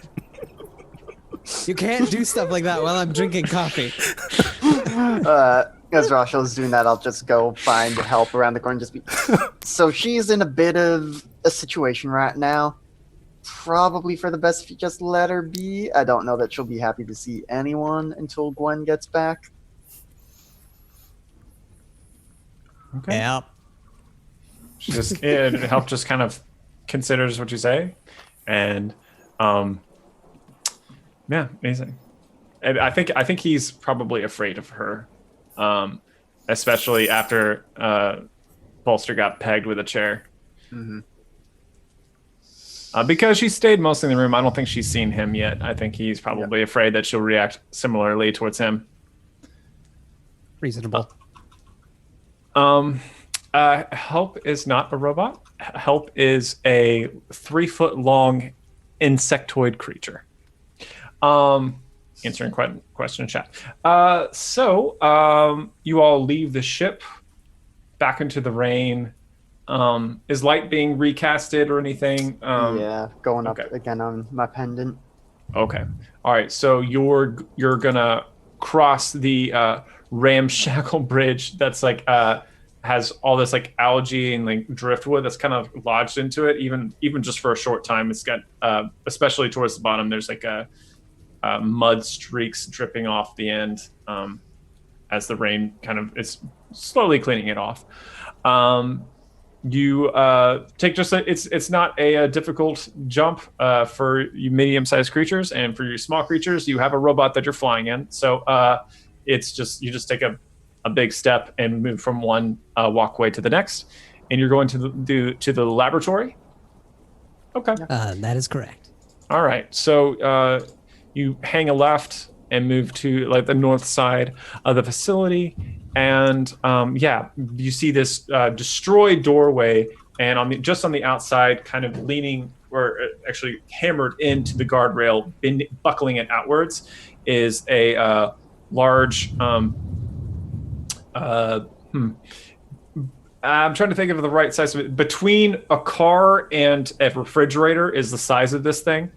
Like a sedan and a refrigerator, something in between those is this metallic, dark purple object.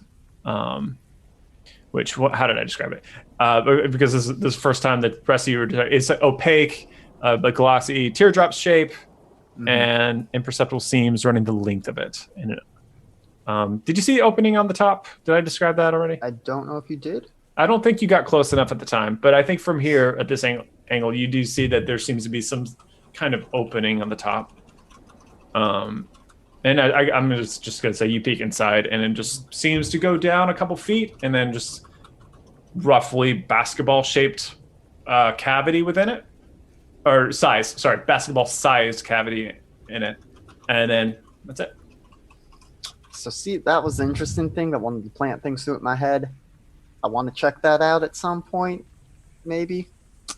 And then I kind of point around to what else was there. I mentioned there the Warforged heads. Mm-hmm. So as you walk in and kind of take a little bit more time to look around, these these shelves of Warforged heads. They're all, I think, a little bit different from Crystalline. Now that you look at them a little bit closer, they're like kind of copper and gold toned or plated, it seems. And what else did I describe there? There are also, smashed glasses everywhere. The roof on the back end, there's like a hole in it, and water and everything has been seeping in. And there's also a large skull of an enormous reptile in the room. Okay. So other than all the skulls and the purple object, nothing really of note in here? In the lab... No. What? Apart from, strange glowing purple object and skulls all over the room, nothing really abnormal. Okay, just a normal room. We've already covered the abnormal things. I'm seeing if there's anything else we haven't gotten to yet because we were distracted by the shinies. But one look in Vincent's bedroom. It's terrifying. I mean, think of all the weird stuff that is just apparated and maybe hasn't ever disappeared. Makes sense. And it's mostly asking because last time I was in here, giant monsters suddenly appeared and started attacking. So it's making sure I didn't miss anything in that excitement. Yeah, no, you don't see anything that stands out to you from here.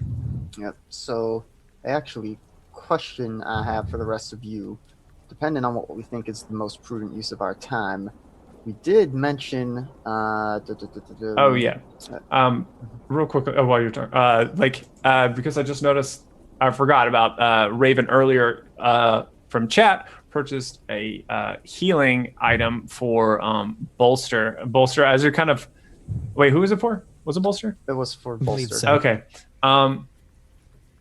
Bolster, as you're kind of piloting around in Samathes, I think just like this, I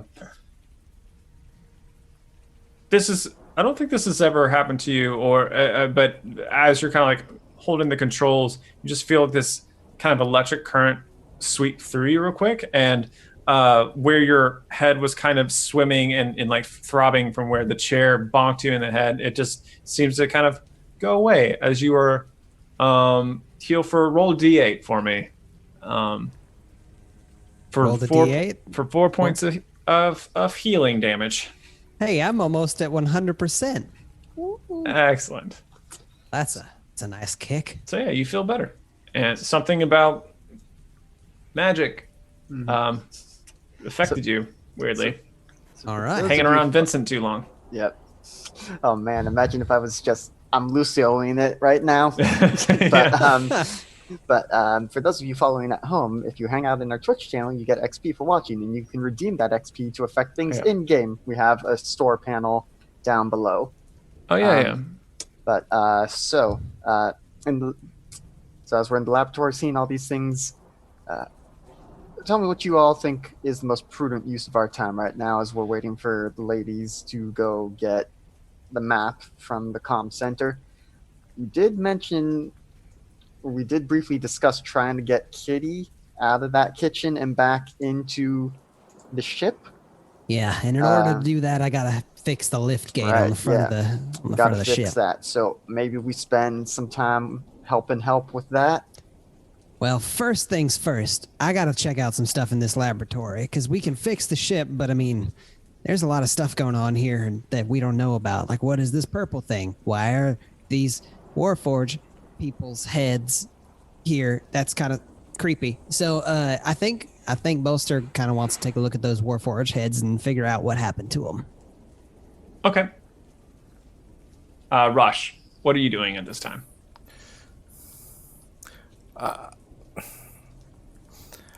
I guess I'll go look at the skull. Nothing else in here super interesting. Okay. Yeah, I'll go look at that, see if anything strikes me about it. Okay, cool. All right, so Bolster, as you're looking over the skulls, trying to see what happened to them, you roll me an investigation check. Investigating 25. Jeez. I have really high intelligence and I not all that know, much else. I know. So you look at, they seem, you're fairly familiar with with Crystallum's head. These seem, as you get close and like inspect over it, they seem of a similar design, but maybe a different version. There's like a few parts of Crystallum's design that, well, first off, Crystallum, you know this, like kind of modified the way his face did. He had it like his own face plate that he customized himself in his pirating days. But like the base structure of it still seems familiar, but also it just seems like there's some, looking it over with that roll, I think that this feels like an earlier model, maybe. And around the necks of all of them, you don't see any hack marks, any like slashes, scratches. You don't see like anything that makes you think that they have been decapitated. They just seem to be detached, and also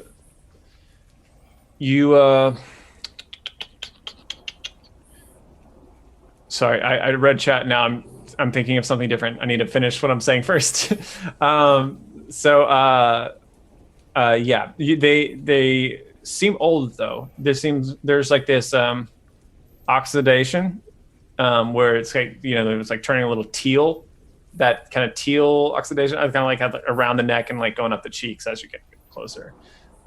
So they seem old and weathered. But they look like they've been detached peacefully, like detached not like in like a violent way. There's no evidence that you see that it was done violently. Okay. There's no evidence that it was absolutely done peacefully, but there's no evidence to the contrary either. That makes sense. So in Rosh, you were investigating this huge thing. It's massive. It's actually almost the size of the object outside, like of kind of almost a car-sized object. Large horns coming out from the back and spinning, spiraling out. Some coming from this like jaw and cheek. A few on the nose, on the ridges of this crest leading up. It seems very old, and roll me I should roll an investigation. Sorry, as you're kind of looking it over. Yeah. Do you hear Cooper snoring? I think, yeah. I could hear it. Yeah. Maybe my rain might be too loud. My dog is not a fan of my DM style. It's like, get to the point. It's only a 5. Okay.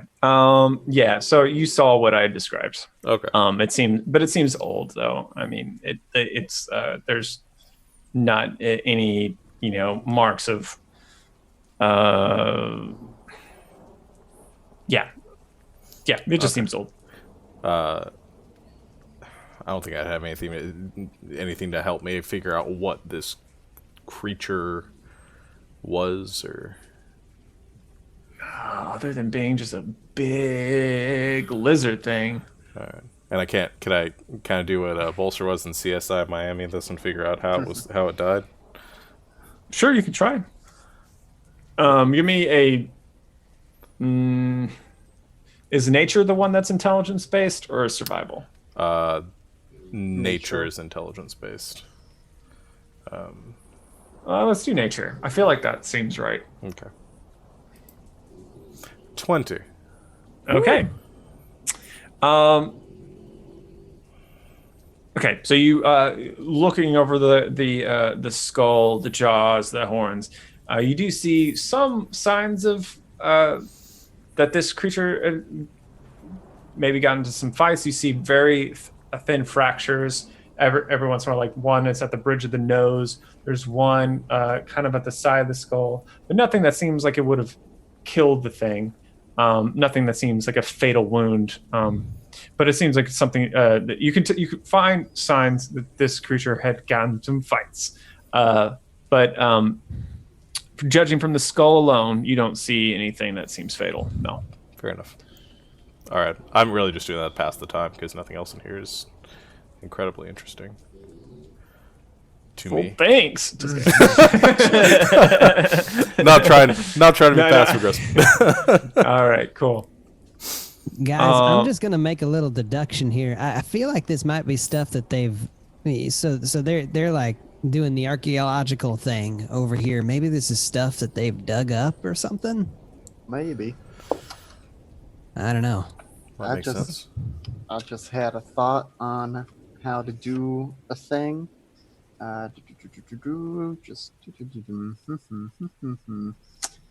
So, you say this giant purple thing is between a fridge and a car, right? Sorry, what? The purple thing is between fridge size and car size. Yeah. If I were to cast Reduce on it, would we be able to carry it between us and get it in through a non-cargo bay door on the ship? Yeah.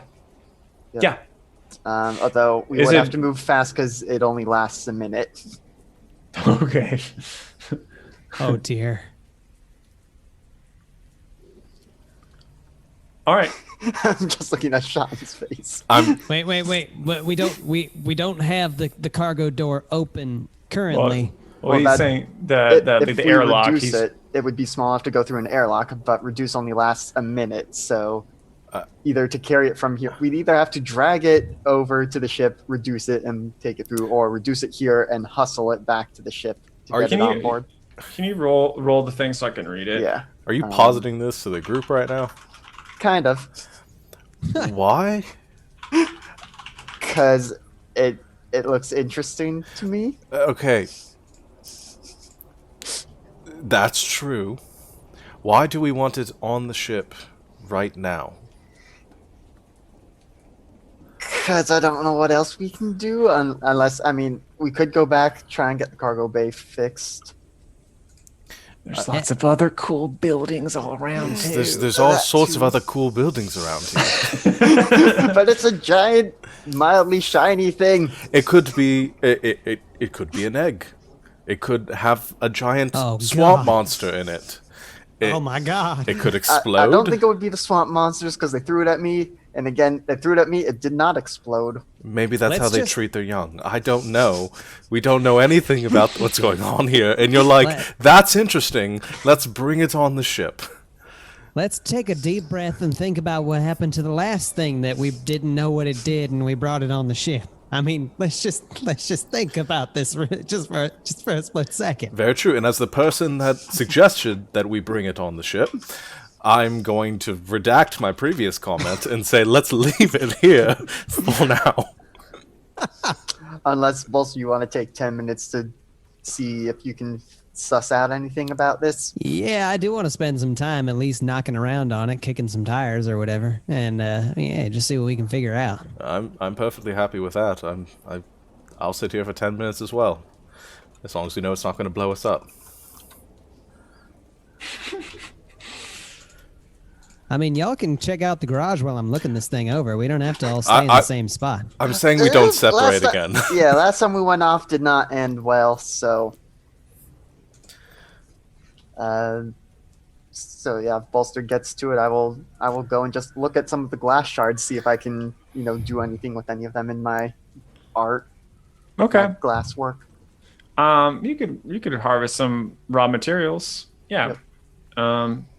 We'll say, no, you don't. We haven't really been keeping track of materials. But, yeah, well, I mean, just for flavor, you're collecting more glass. Yep. Okay, roll me an investigation check, Bolster, and we'll resolve this pretty quick. All right, investigating. Jeez. All right, what'd you roll? For the audience. 25. Okay. It's 25 for our English viewers. Yeah.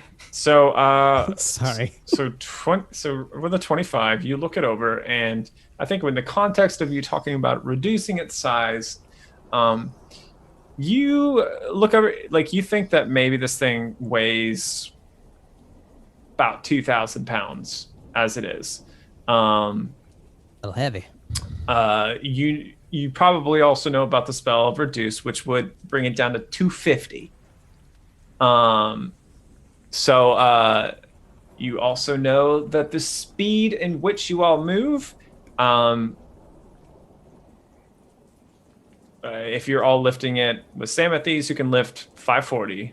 So actually, Samathes could tugboat this thing himself, actually. So what's Samathes' speed? Let me see. It's I try not to 40. get too nitty gritty with speeds, but okay, so 40 with a dash action, 80 feet. You got a minute? Mm-hmm. Okay.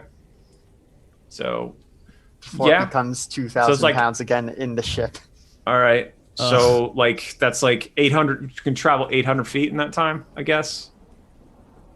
Yeah, but I think we were thinking of leaving it here and me just trying to identify what it is. Yeah, no, I'm getting that. I'm just like explaining like the logistics of the situation as part of your gotcha. investigation role. So yeah, but what you look as you go through it, you can test it to see that there's some what appear to be the design of this is very alien to you, but with that role, I think that you're able to intuit a lot of things. These vents that seemed on the back, what you think is the back now, it does seem like it could be some sort of like exhaust port or maybe an engine.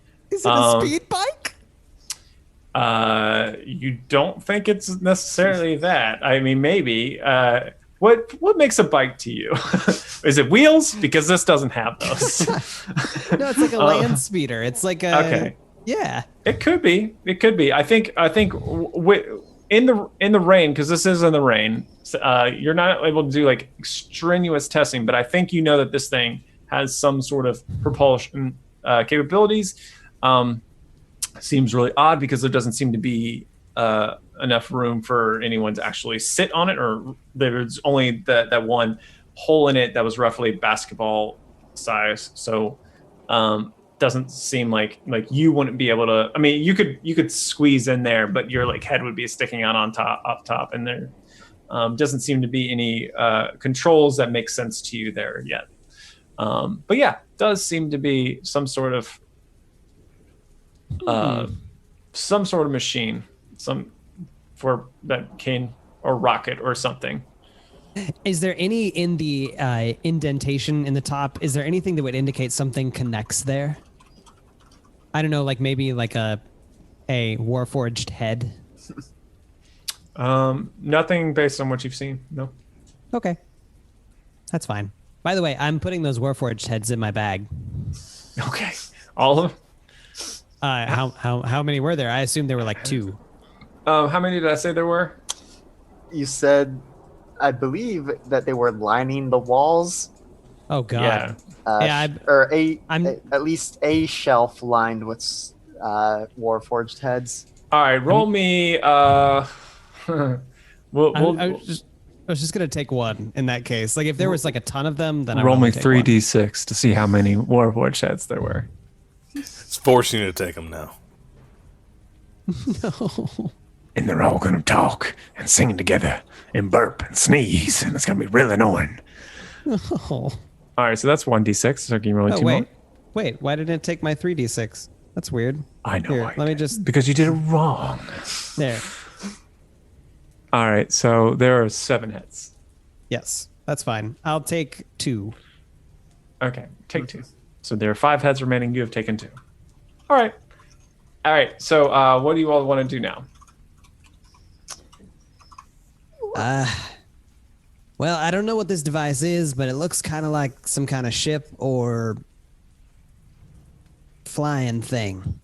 So, but I don't understand it, and maybe we'll learn more as we travel around. So I think that should be our plan. Maybe is just kind of scout out the rest of this area. That sounds like a good idea. Let's do that. Yep.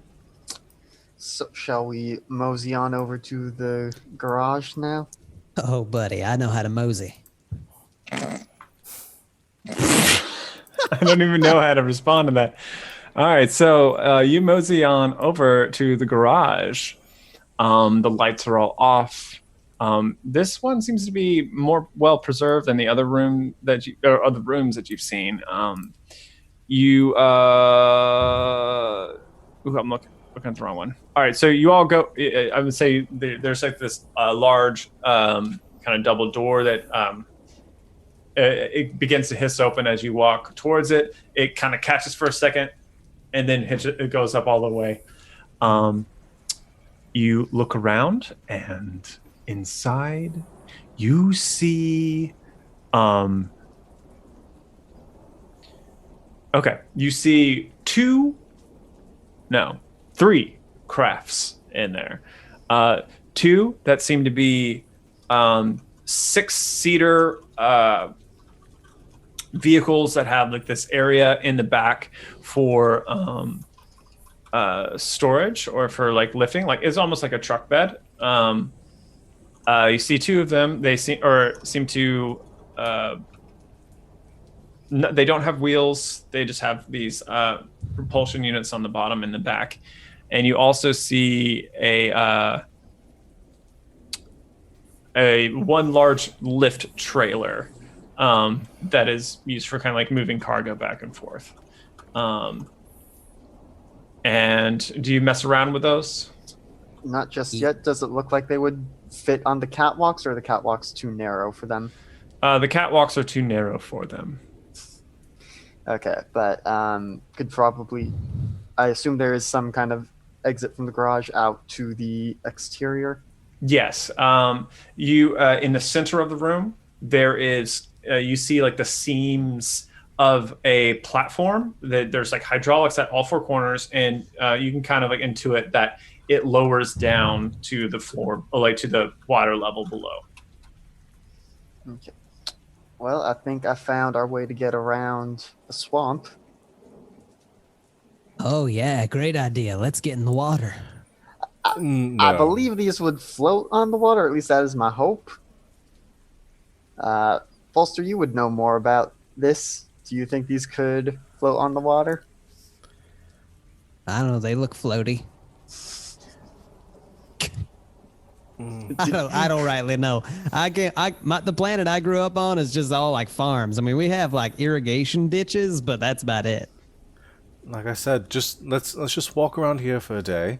Once we rest, we can just walk across the water next time. Like it's not even there. We can just pretend like there's no water underneath our feet, threatening to kill us at any moment. That sounds good to me. There's a medical bay across over there. Why don't we go check that out next? The one that is partially underwater. submerged? I just want to look inside. How partially submerged are we talking for the partially submerged ones? Would I have to swim? Let me try to visually do this.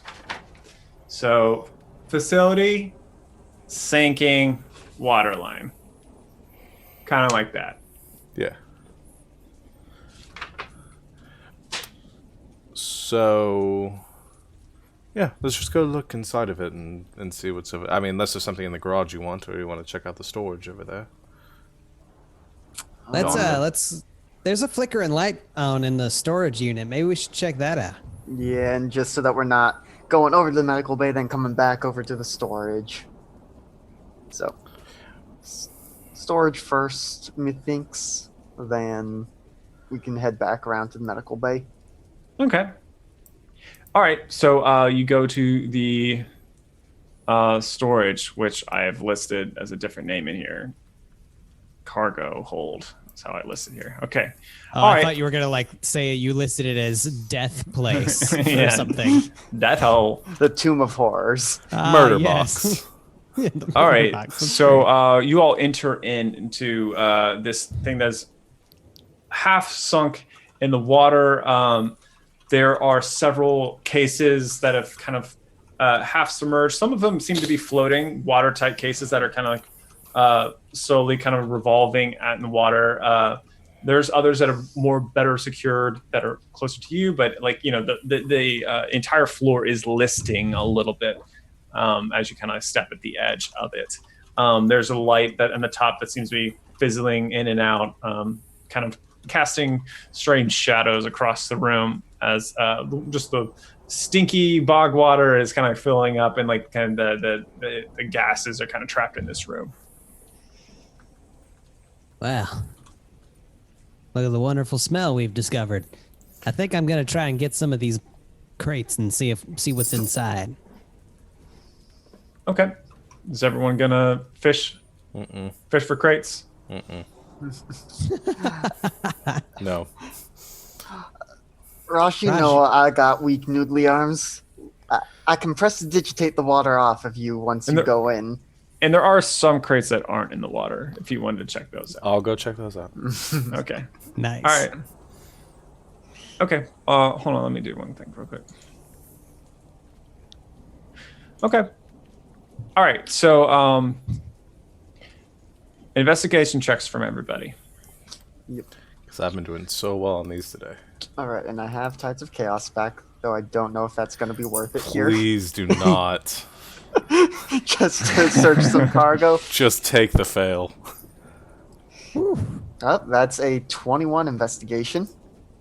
Excellent. And Bolster rolled a 10. 19. Okay. So there's a lot of stuff in here. I'm going to figure out who's finding what here.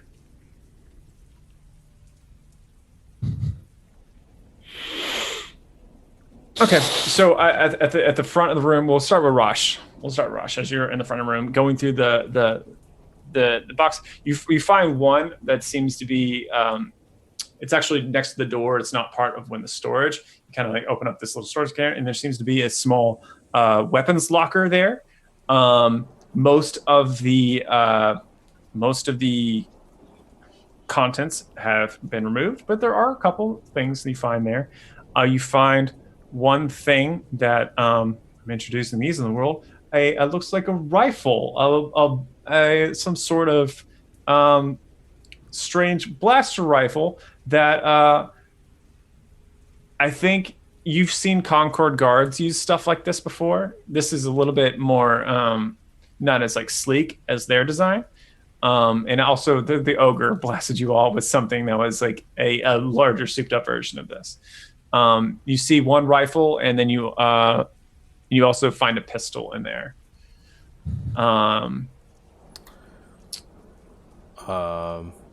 Do you want to go over everybody's before we react to this stuff, or do you want me to go? I don't know. Let's just react while it's fresh. Okay. Sure. I can tell there's a lot of stuff missing from here. Okay. There's some... Bolster, you might want to look at these. There's some guns in here.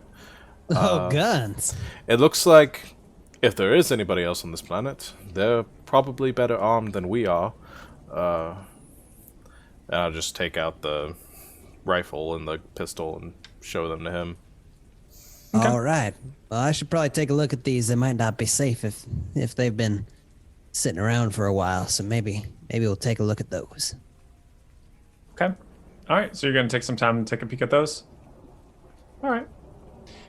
So roll me an investigation check. Okay.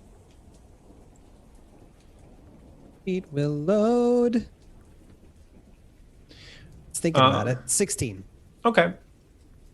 So what's your specific goal in looking them over? Just seeing. To make sure that they're safe for use. Okay. Roll me 3d6.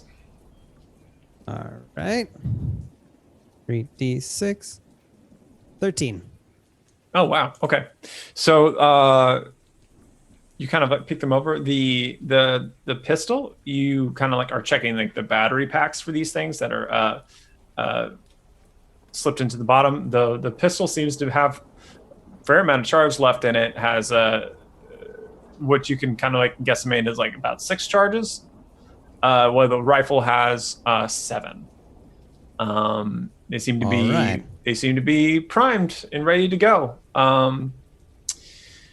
The safeties are on currently. It's a good call. But yeah, they don't look like they're going to blow up right now. The batteries seem to be in fairly good shape, just maybe like a little bit low. Okay. Well, that's a good thing. Okay. Do I know how to like charge those? Is that something that we'll have to come to later? I don't think I'm trying to think about it. I don't think Bolster has ever done that before, but reasonable. It's not beyond you at all. No, like you could figure it out. Rolling 30s over there with a crane, like I think you could figure it out. So we're gonna scoot back to Vincent. You're kind of to get to like, I'm assuming you're like waiting out in the water to try to like pull some I'm of these not crates afraid in? to get into the water, but again, I only have a strength of 7, so Okay. I don't know if I can move crates, but yeah. Not like the heavier ones that are still strapped in, but the ones there are some that are like floating on the top. They seem to be watertight, that you can just kind of like push along and get to the shore. You do that. And also, just for everyone's mental image, whenever we come into a building out of the rain, I press to digitate myself dry. Every time I go in the water and come back out, press to digitate myself dry. Okay. Because it's just something I can just boom. All right. And Bolster, are you getting back in the water? Are you also like getting more crates out, or what are you just going to stay out? I'm definitely searching for more crates. Okay. Cool. All right. So I'm going to say you both like get 3 floating crates and you push them over to the shore. And I think Bolster, as you're in the water, you feel kind of like a little bit of a twinge, like in your leg, like I don't know, like just like for a sec, like you feel like you're like a little bit of a twinge, but then it kind of goes away. But you're aware of that. Hell. But you push up like these crates too, and you kind of both of you take a peek inside. Lots of junk in there. Okay, first thing you find is one of you finds a crate with a bunch of Arlean relics inside and artifacts, which I'll kind of name of a few of those. But I think Vincent, as you step out of the water and like all this like goop is all over you, you press to digitate, and around your leg is coiled like a cord of near translucent yellow-green tinted worm. It's kind of a ropey tangle of slime-covered tube that's slowly pulsing, and there's a part around your thigh where there's rivulets of mucus intermingled with fresh blood that's dripping down your thigh. You feel no pain at all, though. And Bolster, as you step out, you have 2 on you. Sam, get these things off. Yeah, I'm going to shocking grasp the thing that's clutched to my thigh. Okay, no need to roll for attack. It's just there. So go ahead and zap it for me and do some damage. I told you. So if it's just there, damage is 10 lightning. Oh yeah, you fry this sucker, and just there's like this really high pitched whine as it bunches up, like part of your leg, like the lower part of your leg. You feel as it clenches in death on you, and then releases and falls limp at your feet. And you see where its head was, 2 holes that where kind of that have punctured through the fabric of your pants, and there's like a little bit of blood collecting there. Bolster, you're going to do what? I'm just gonna have Sam get those things off of me. Okay. He'll probably take one and I'll take the other. I think that's the plan. Okay. So chop chop. Did these do any actual damage, or is it just like? Yeah. Can you roll me a d6? Yes. Here. No, Bolster, you roll me 2d6. 2d6. 7. Okay. So, Vincent, your hit point maximum is dropped by 4. And no. Bolster, yours is dropped by 7. Oh no. Are they still on bolster? Okay. Bolster, in the process. chopped. Let me see the damage of your choppies. Okay. Sorry. Sam hit for that amount for 5 slashing damage, and then I hit for 6. Or no, wait. Sorry, forgive me. 5 slashing Yeah, damage. it's also 5 slashing. Yeah, so you managed to like cut these things off of you. Nice. But you feel weaker. Both of you feel weaker. And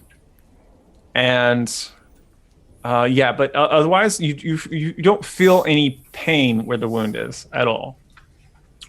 And as it kind of, if I don't know if when you're poking at it, but you feel nothing. It's like almost numb.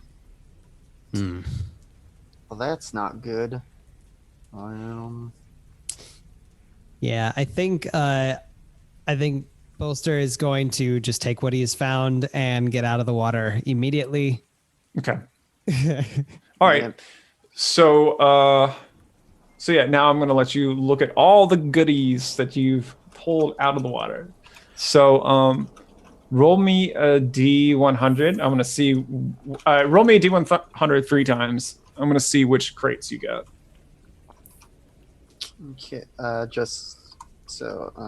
Or one of them had the Arlean relics. I already said that one. So actually Yeah. roll me 2 D100s. There's one D100. Yeah, and I'm doing the second one. I just need to remember to do double brackets. I should know how to do a D100. 75 and 76. Okay. All right. It's amazing. So you want to you want me to roll the third one? Actually, I don't need that because like one of them was the Arlean relics. I forgot I already pulled the trigger on that one. Gotcha.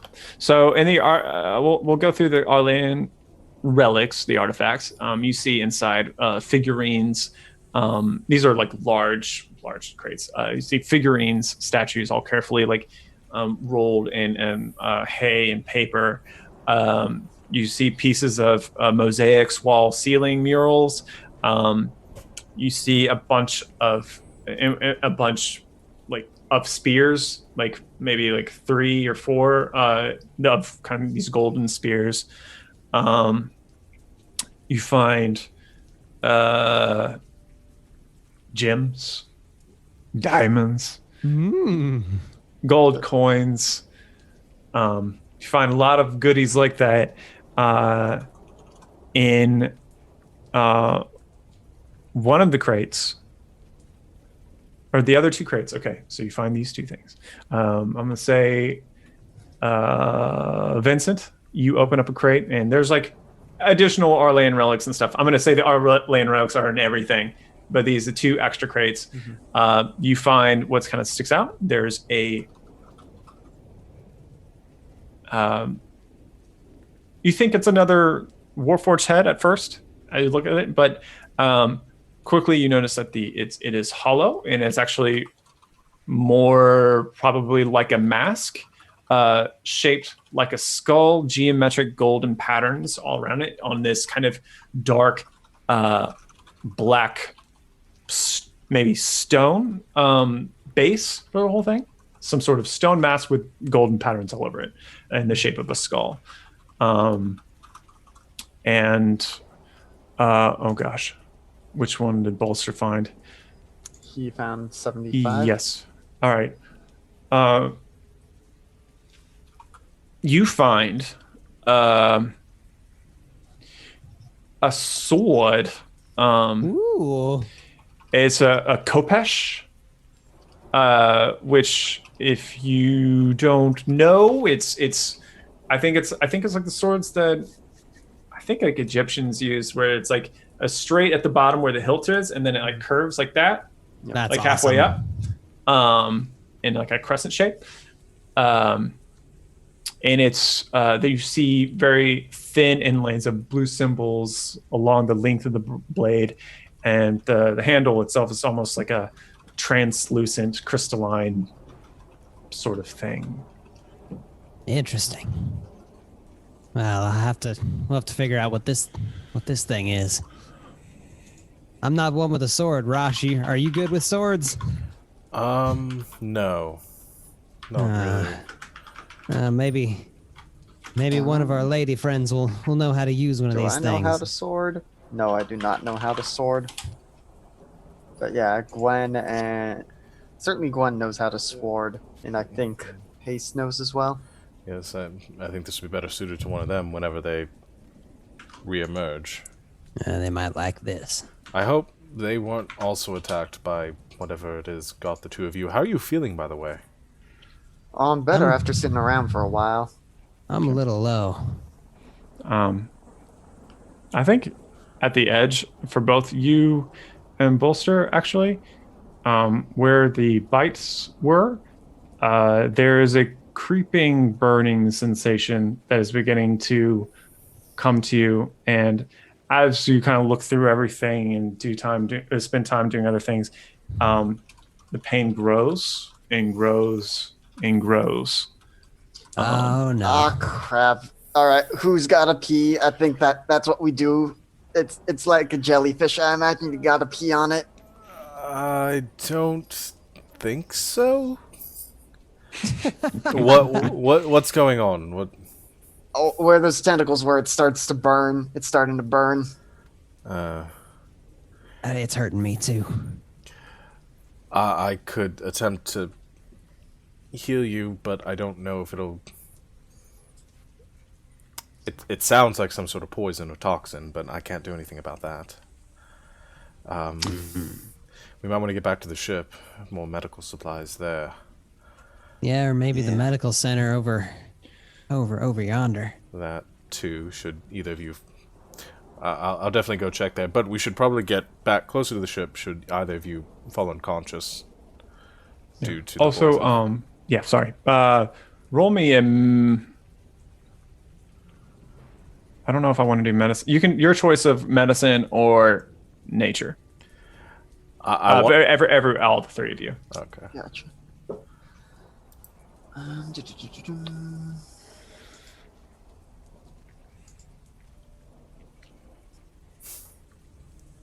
That's lots of high rolls for us. Yeah. Can you read them out for me? Oh no! Yep, so Bolster top rolled to bottom. 23. Rosh rolls a 20. And Vincent got a 21 in nature. Okay. So, for those of you with the nature rolls, actually, well, this is appropriate because you were the two that were bit. Mm-hmm. I think you do kind of feel like a non. I'm trying to think of what's the right word. Non-specific pain that's kind of like spreading, but you also now feel the actual bite marks. Like if you like touch them or fingered them, you feel pain from that where you weren't earlier. And so I think the two of you are able to intuit that, not ruling out poison, by the way. I'm just saying, but the bite themselves has some sort of natural anesthetic property to them, which is why, Vincent, you didn't even notice you got bit. Bolster, because your passive perception happens to be very high, you did. And so I think that's... So you kind of think that like that's why it's seeming to grow right now. It appears that the anesthetic is wearing off. But I think Rush, there's poison still definitely on the menu. And if that is the case, then walking the whole way, that's going to potentially increase the blood flow of, if there is in fact poison in there. All right. We have to cut off both of your legs, Bolster, and It was only one of my legs. Oh God, I knew it. both of you should sit down though for a bit. I'm just gonna get in Samathies and hang back. That's a good idea. I don't know if it's gonna help. I will. I'll burn a cure wounds on each one of them because I don't know. It might do something because that's all I got right now.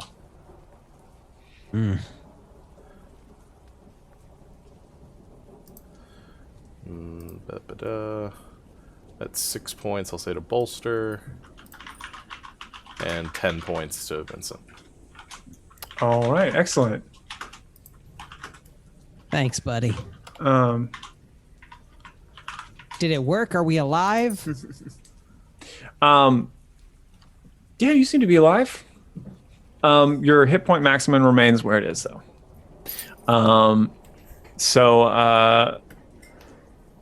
Yeah, heal up. But I think okay. So with the healing, I think the pain goes away.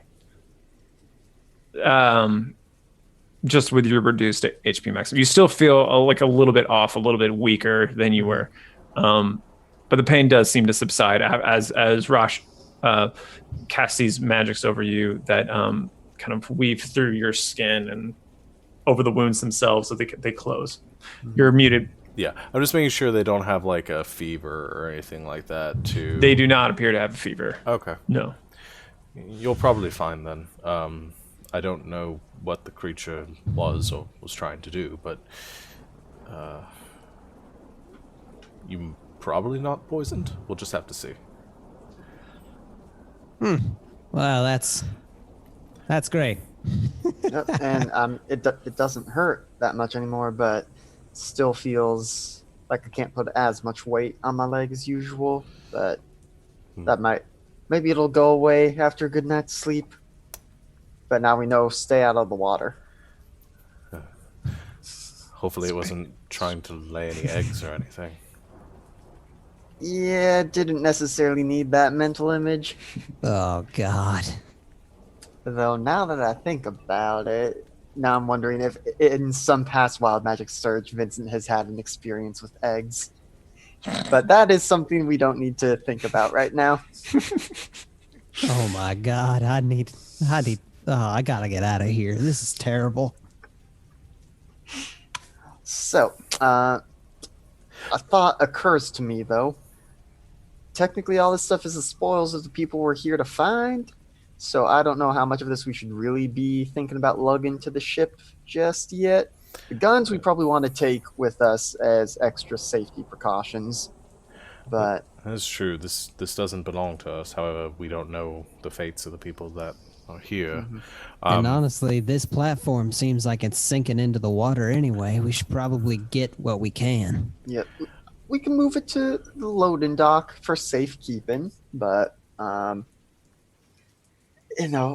until we find out for sure that all the people we came to find, I hope they're not dead. But if they are, this will be our payday instead. Well, I'm not sure about. We can take it to get out of the water. I agree with that. And we'll figure out who it should best go to. Should it turn out that the people we're here to help have met an unfortunate end. Yep. I'm just saying, looking at these relics, these could sell for some good coin, some good credit, some good monies, and which I imagine is what their purpose was in getting them.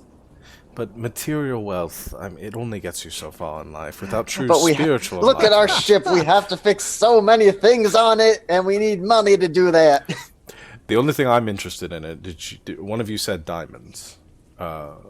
Yeah, one of these crates had some diamonds. Are there any about this size? I'll pull out the diamond that I got for the Revivify spell. I wanted to see if there might be any. Should any of us... Oh my god, there's a cat attacking me.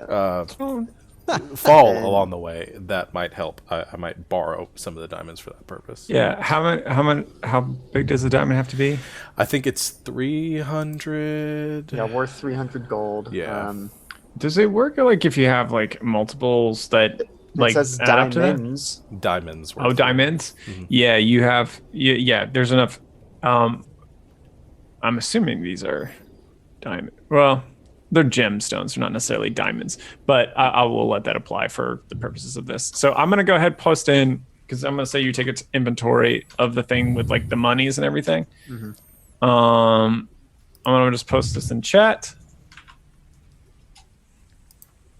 Fine. 600 copper pieces, 3,000 silver pieces, 1,300 gold pieces, 60 platinum pieces. Ooh. Some I don't know how to pronounce this, but chrysoberyl, jet, pearl, 2 spinels, and a tourmaline. Every one of those worth 100 gold. Nice. That's awesome. Pretty I'm putting this in our, chunky haul. yeah, I'm putting this in our ship inventory. Just make sure you keep it separate. Yep. So no diamonds, or can we? I'm gonna say gemstones apply to with for spell components. Okay, cool. So that's 1, 2, 3, 4, 5. That's 600 gold pieces worth of gemstones. So I could essentially, if you guys are okay with it, have the components to do 2 more revivifies, Yep. just in case. And can you all roll me an Arcana check? Yes. You know me. You know I love Arcana checks. Okay. Say So, yeah, that's a 17 rating, for sorry. Vincent. 17 for Bolster. And a 12. okay. So this kind of follows the narrative. I think the items that both of you had seen earlier. I think as you're spending more time with them and being near them, both of you begin to. With Rachel, you don't get this, but the two of you knows that these items are definitely. There's something magical about them. There's something that seems to be humming around them. All right. Okay, Bolster, maybe we take. This mask is doing. It's a buzz. Maybe Hey, thanks for the host. Yep, Appreciate thank you, Nerdolopedia. Maybe you take this and see if you can find out any of its secrets. And I mean, you're the one holding that Kopesh over there, but Yeah, I'm getting a faint buzz from it as well. Wow, we're all so buzzed over here. It's great. Yep. This is nice. I'm Okay. beginning to think that maybe you are poisoned. They actually just injected straight alcohol into us. That's what the tentacles did. It's fantastic. Yep. Oh, those darn whiskey eels. They're at it again. Yeah, so I think we should probably go check out the medical bay now that we've got all this stuff. Let's drop all this stuff off over at the landing pad and then maybe head over to the medical bay, see if they've got some kind of anti-venom or something over there that we could use. Maybe. So we'll work to reseal the crates as best we can so they don't get rained on as we presumably have Sam's transport. Do you have them in the ship or on the loading dock? Kind of the Just covering on the there. Yeah, on the loading dock over near the ship. Okay. I don't like the sound of your okay, but it's fine. I think Vincent would hold on to the mask, kind of find some way to like tie a strap or something through an eye hole or something. Okay. Hold on to that. Okay. All right.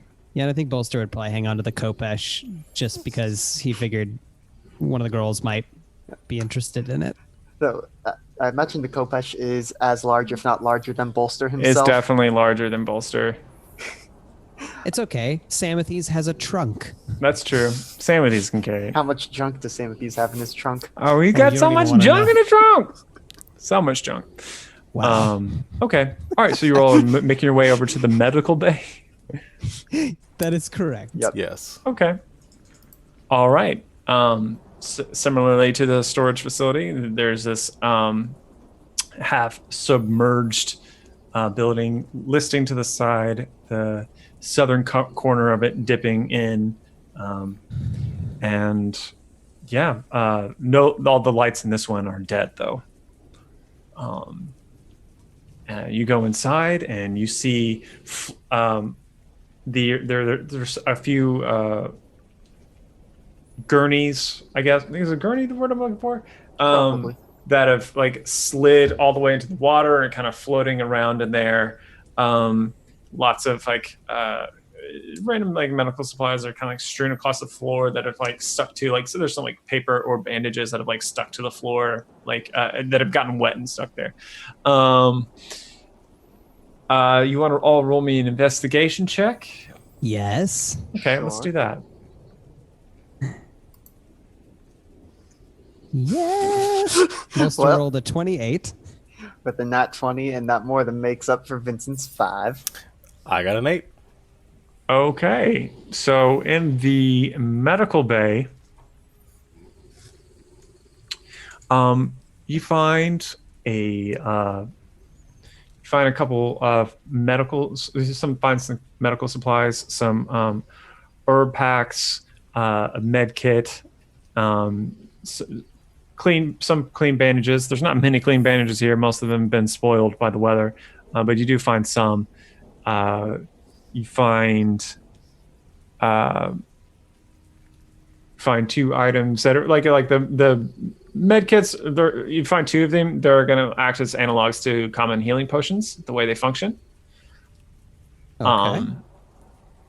But mainly you find.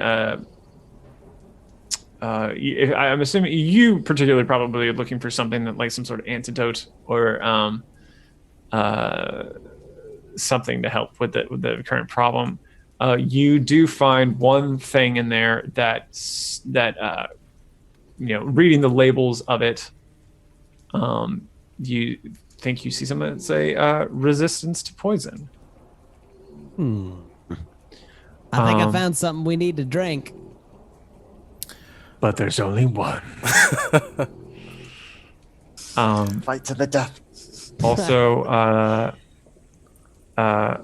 I should have been like mentioning this earlier, but it doesn't really matter. I think like at this point you've seen in all of these rooms, all these crates and the supplies, you see a like kind of a symbol of some sort of company. It says like Trilight Discoveries seems to be the name of this outfit, and their logo has kind of been on everything. I only wrote it down for this room, even though it's been on all the rooms. So sorry that I didn't say that earlier, but yeah. That's cool. Yep. Okay, so yeah, I think we take all of those things. Is there any indication of like treatment that was happening in this medical bay, or is it all just kind of a little bit crazy?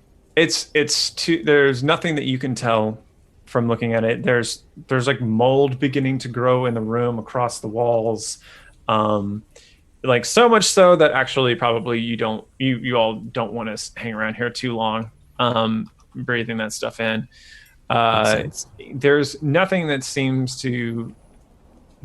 you can piece together in a very clear narrative of what they've been doing in this particular facility for the last however long. Okay. Yeah. That's good. That's great. Good. That's great. Well, Vincent, I think you should take this anti-venom because honestly, I can sit still in Samathes, so I don't get my blood pumping as much. I think you should probably take this. I would just hold off on taking it until we're certain that you're poisoned. So if you see any discoloration around the wounds or begin to feel any persisting effects, then we can talk about who should take it and how much. Yeah. And also, Oh, yeah. Well, we'll hold off on it for now, but also, you got bit twice and you're a lot smaller than me, so I Yeah. imagine it's hitting you a lot harder than it is me. I'm made of tougher stuff, Vincent. You don't understand. Really, what's your constitution score?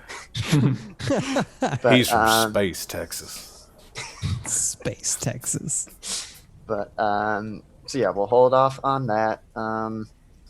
So I guess at this point, not a lot else to do. Maybe we head back to the ship, check out what this mask and sword do, and Rosh and I help get the ship underway. Okay. Get it sorted. Sounds good to me. All right. So you head back to the ship with all your the items that you procured along the way, and as you return to the ship, as the airlock is open, shedding this light and that's kind of dancing across the platform itself as the light is like rippling and the water is splashing around, sending kind of ripples of light everywhere. You all notice at the southern edge of the platform a shape in the dark that seems to stretch out over the lip, a grasping hand as a metallic cybernetic hand, as you see Pace's arm as she pulls herself over the lip, and with her just behind Gwen, as she throws a limp Gwen onto the platform next to her.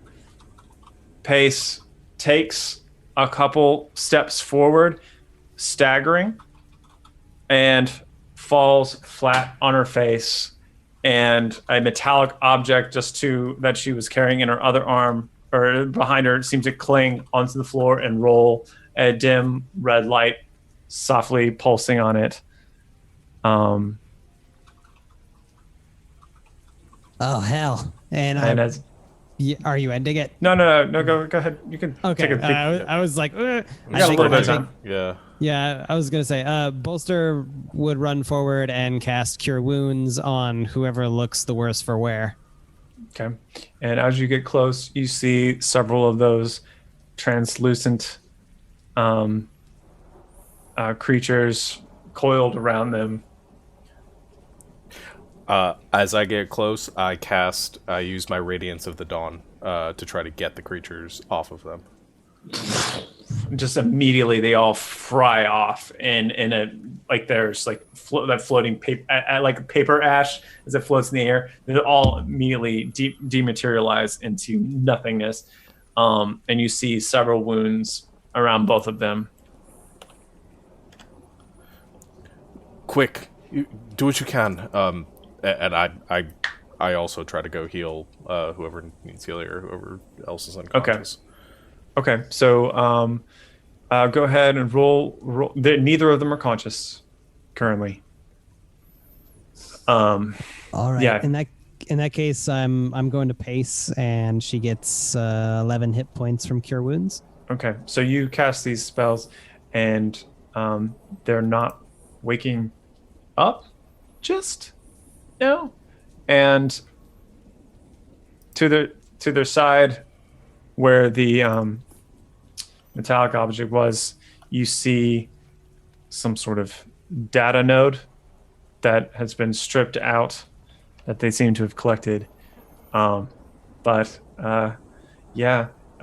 Pace and Gwen are unconscious and not waking up as you heal them. Yes, we're gonna end it there.